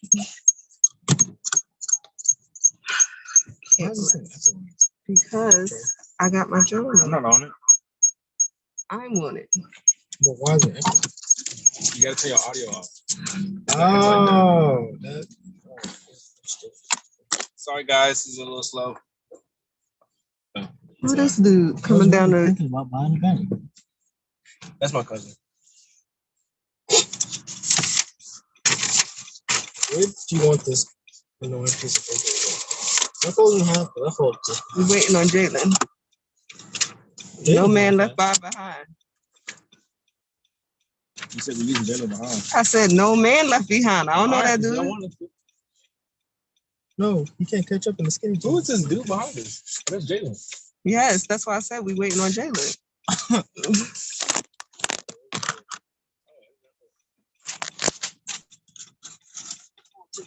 Now, are you recording?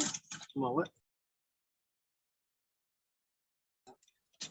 Okay, just so y'all know, we're going down to the church.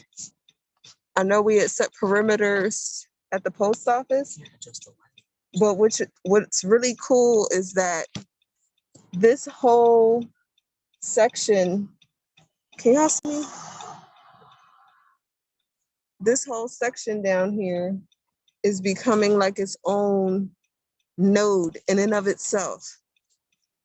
Just very organic.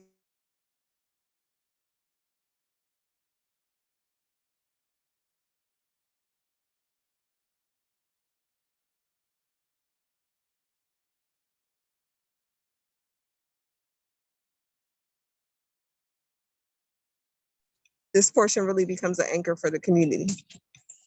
Is Jalen ready? Yeah. All right.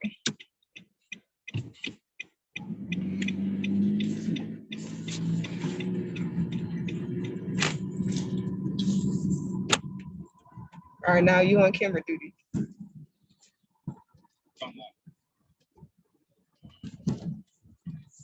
Mink.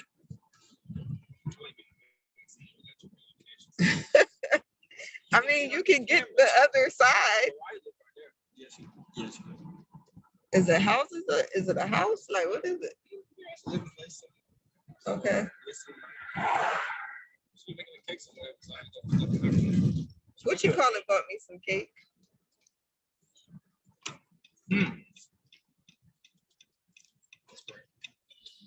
Car detail. It's been a while. They do a really good job.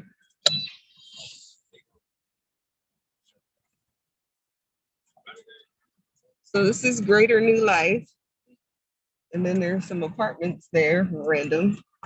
But from what I understand, this is the place that was considered the brick something community or brickyard community.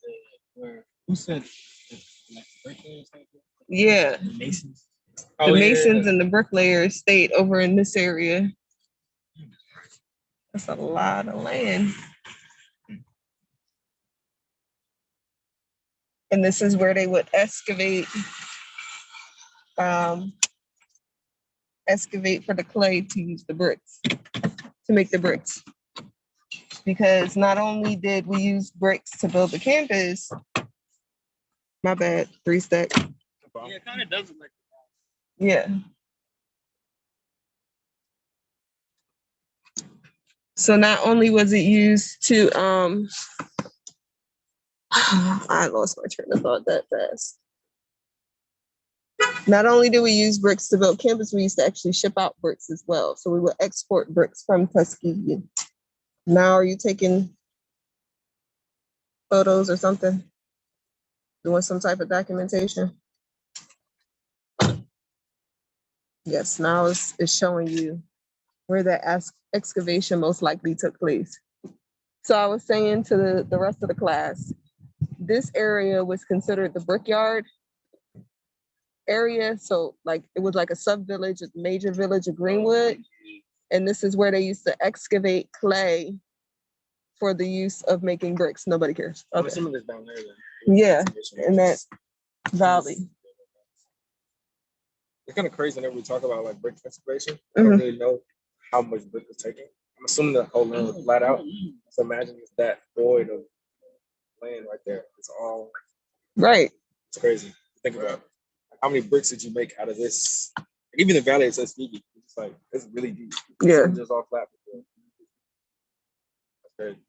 I guess we would have to get some like historical topographical maps. Yeah, that would be very of the area to see how much land was excavated to make bricks in the community and in the school. Yeah, this is definitely What other church?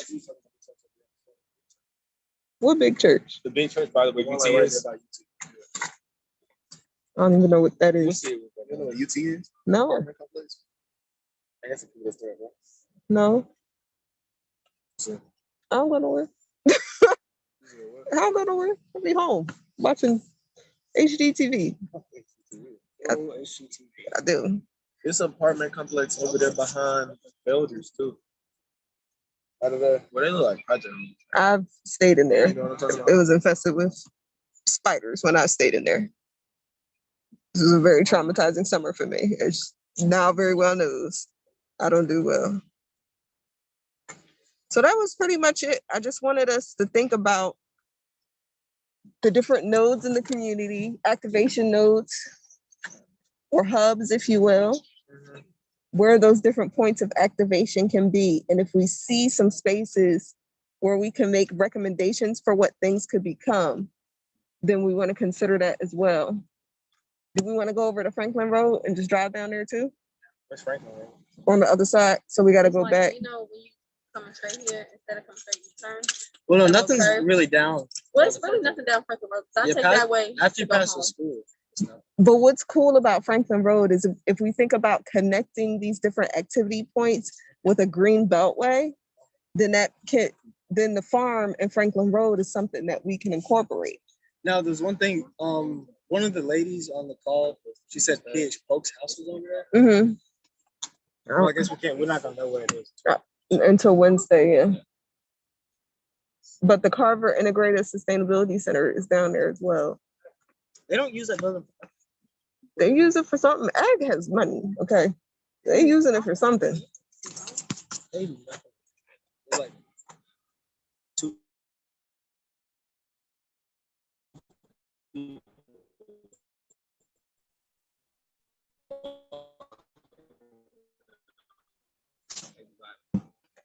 At 10 o'clock.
I did not have this on until Trent time.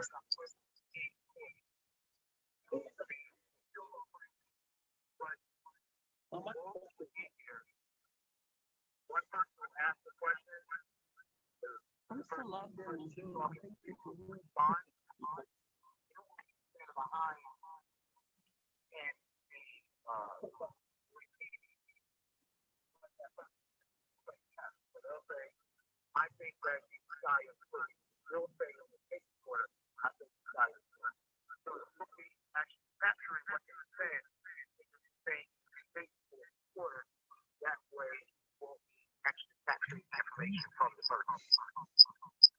Okay. All right, Mr. Dance, we're gonna try and get over to Franklin Road and see what's over there. The students just wanted to do a community drive through today before we met with Ms. Gunn. Thank you, Dr. Dan. Appreciate you. Yes, sir. Bye.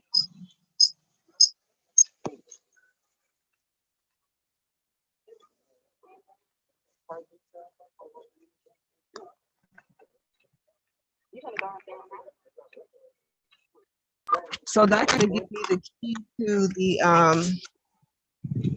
the lab. So if y'all need to get into the lab, The computer lab? Yeah, I need to get that too. he's gonna bring it.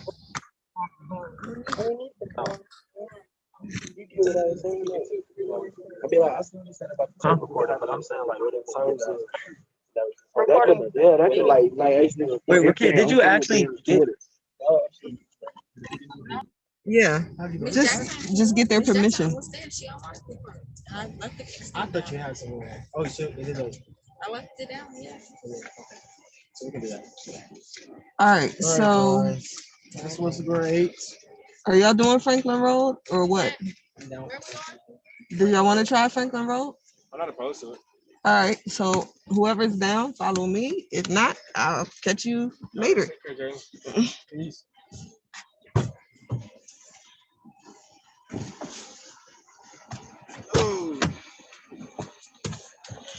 Wait, now think about it. When you record a session of Zoom, it doesn't record everybody's cameras, does it? I'm not sure. Well, we're gonna find out. Also a good point.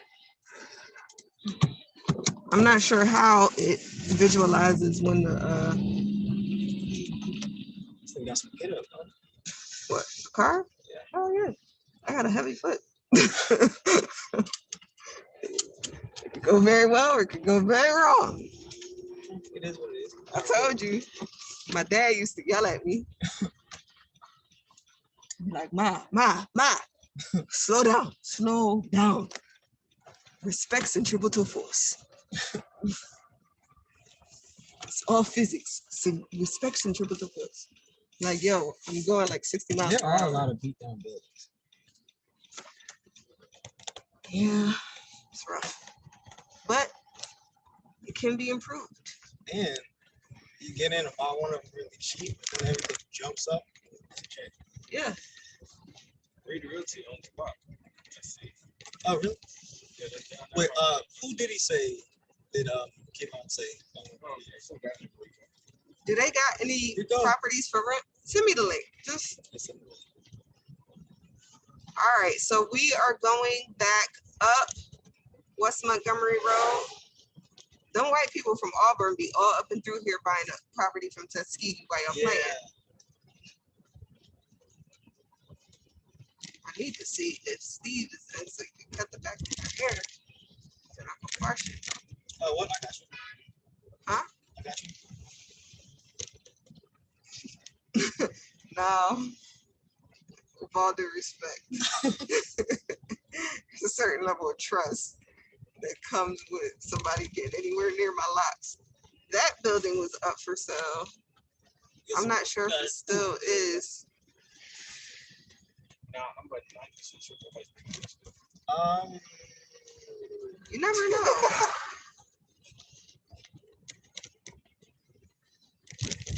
So this is Felder's right here.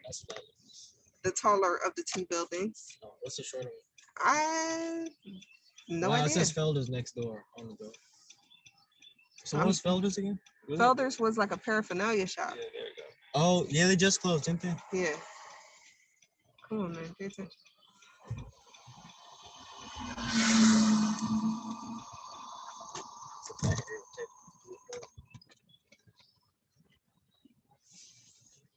All right, so there's a couple of homes along this corridor that were either designed by Booker T or inhabited by him. And what's interesting about it is Dr. Henderson was actually going to purchase one of them, but you know, he's not. Well, I think it was that house right there. I like that. It's really nice inside, has really tall ceilings. But this building, that mint green building, I feel like can be a thing. So you want to take that on the right side. So we're just going to go out to the Integrative Center, more apartments. Not sure what's happening here, Lewis Adam Lodge.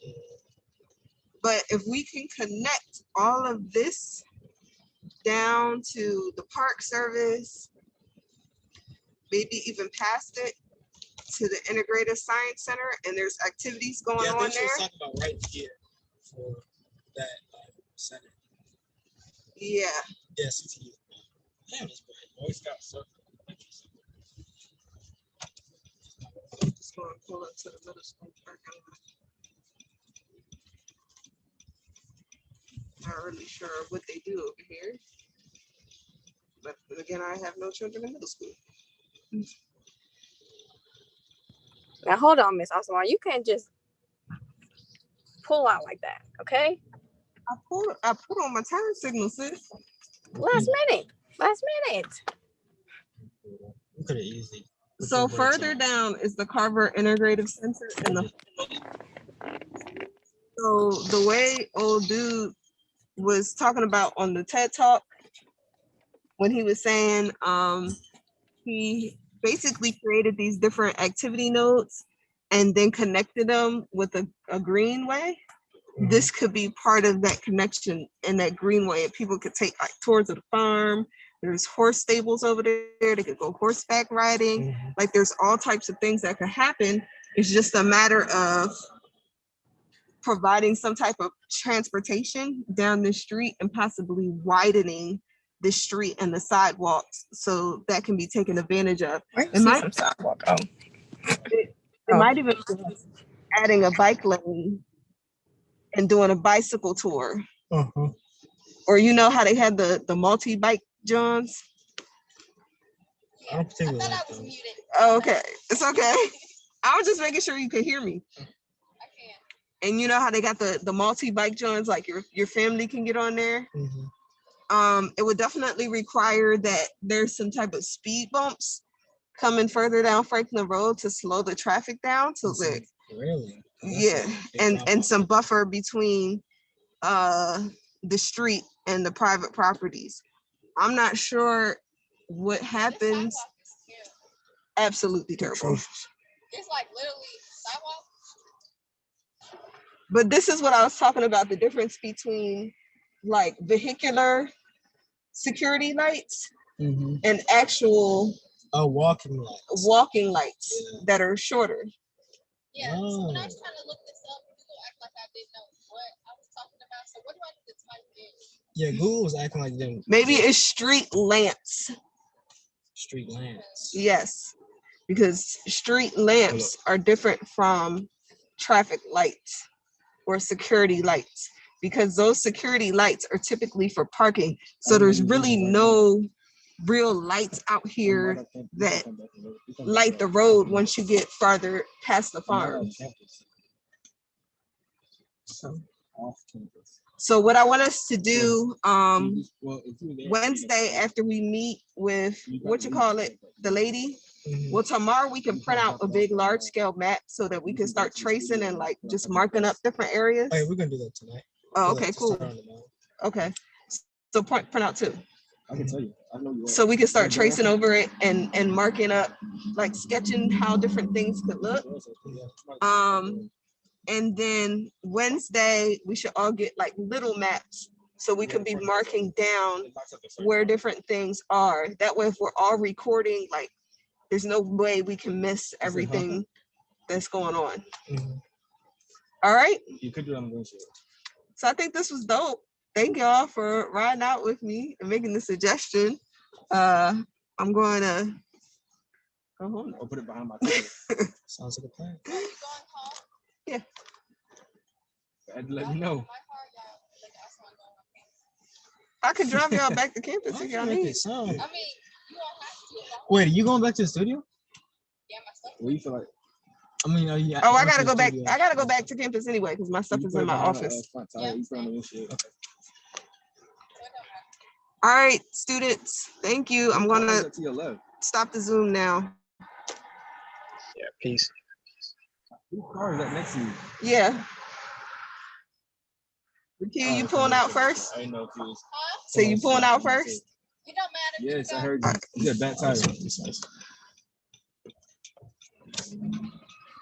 The back tire is a passenger side, but okay, all right. All right, appreciate it. Be safe, all that. So this whole property they're talking about, Getting like the conference center. Yeah. See, they have these around, right? But it's, you don't feel comfortable walking around and looking at them. So Yeah, because the sidewalks are crappy, the traffic is too fast up here, and there's no lighting. Like if there were some like stopping points along the way where people could, rest or listen to some information about yeah. the And school. if you slow people down, definitely. Yeah. Ain't nobody obeying the speed limit out here. Yeah. They're trying to get to the highway. No, I know. Did I end this strong? I think this was a very productive class. I liked it. It's pretty good. That's what I want to hear. So see, coming up right here, Yeah. that's the first thing you say. So we gotta figure out what to do with those. Yeah, I feel like this should be a node. Because like have you been to the downtown Auburn? Well, not downtown. Have you been to Toomas Square? That's what's called. I don't mess with them people. I understand. Them folk down there. But it's like they're, I don't know. It's like their gathering spot. That's where like everything meets. That's the corner of the campus, and it's the corner of like their business district. So both those come together right there. Like, have you ever seen pictures of people in Auburn when they roll the trees in toilet paper? No. Okay. I've seen the toilet paper trees, but I didn't know this was like a planned activity. Oh my God. Hello? It's not that. Why are you yelling? Okay.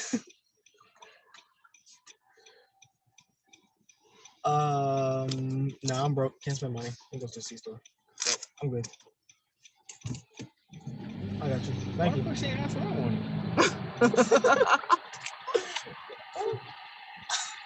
No.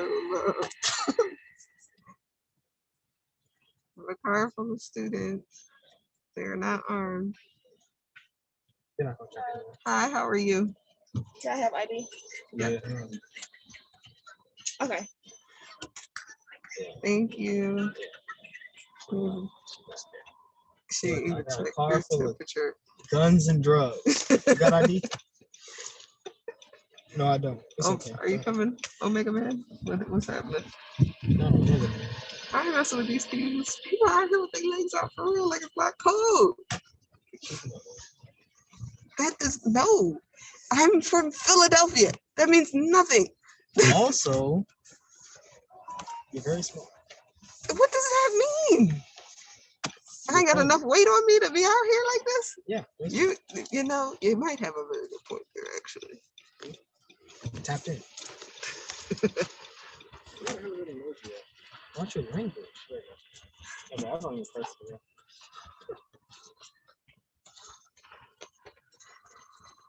I'm just gonna sit this car right here. Ain't no point in working for real.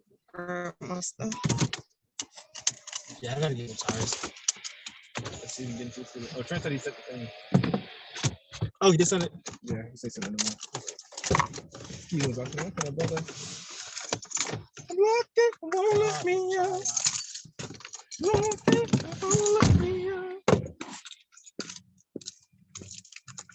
Locked in. My bad, I thought you wanted to hear my singing.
Leave me alone about it.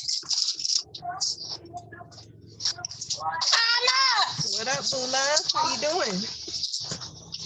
Can you hear me? Yeah, I can hear you. Can you hear me? Lauren, 2 waters. How much water are you supposed to drink before you can have a juice? What's my number? 5. Thank you. 5, right? Yep. Can you hear me? Yep.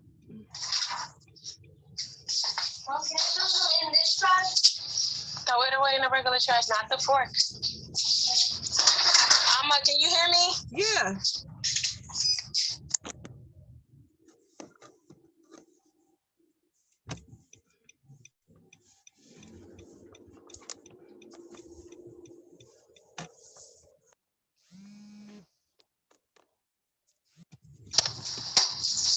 Can I have access table, please? Hey, me. I can hear you. Can you hear me? Yeah. I can't hear you. Oh. I see you shake your head. Looking like a side. Like, what the hell's going on?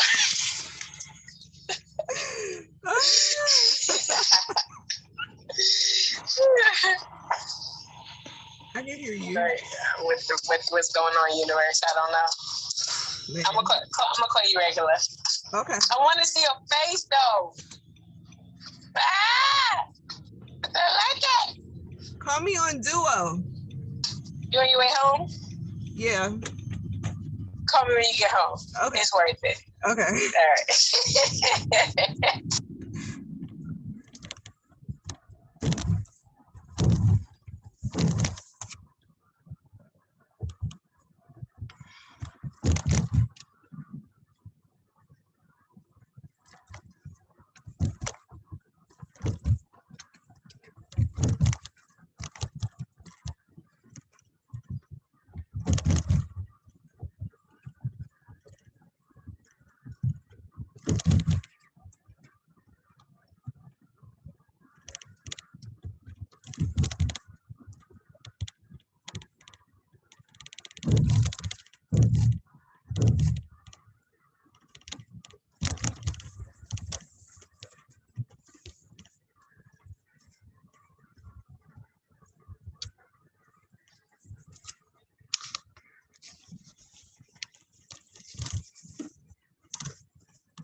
My body is mine, and nobody owns it. And whoever I choose to let in is so lucky. You may not think my body's perfect, but it will be. But when I look in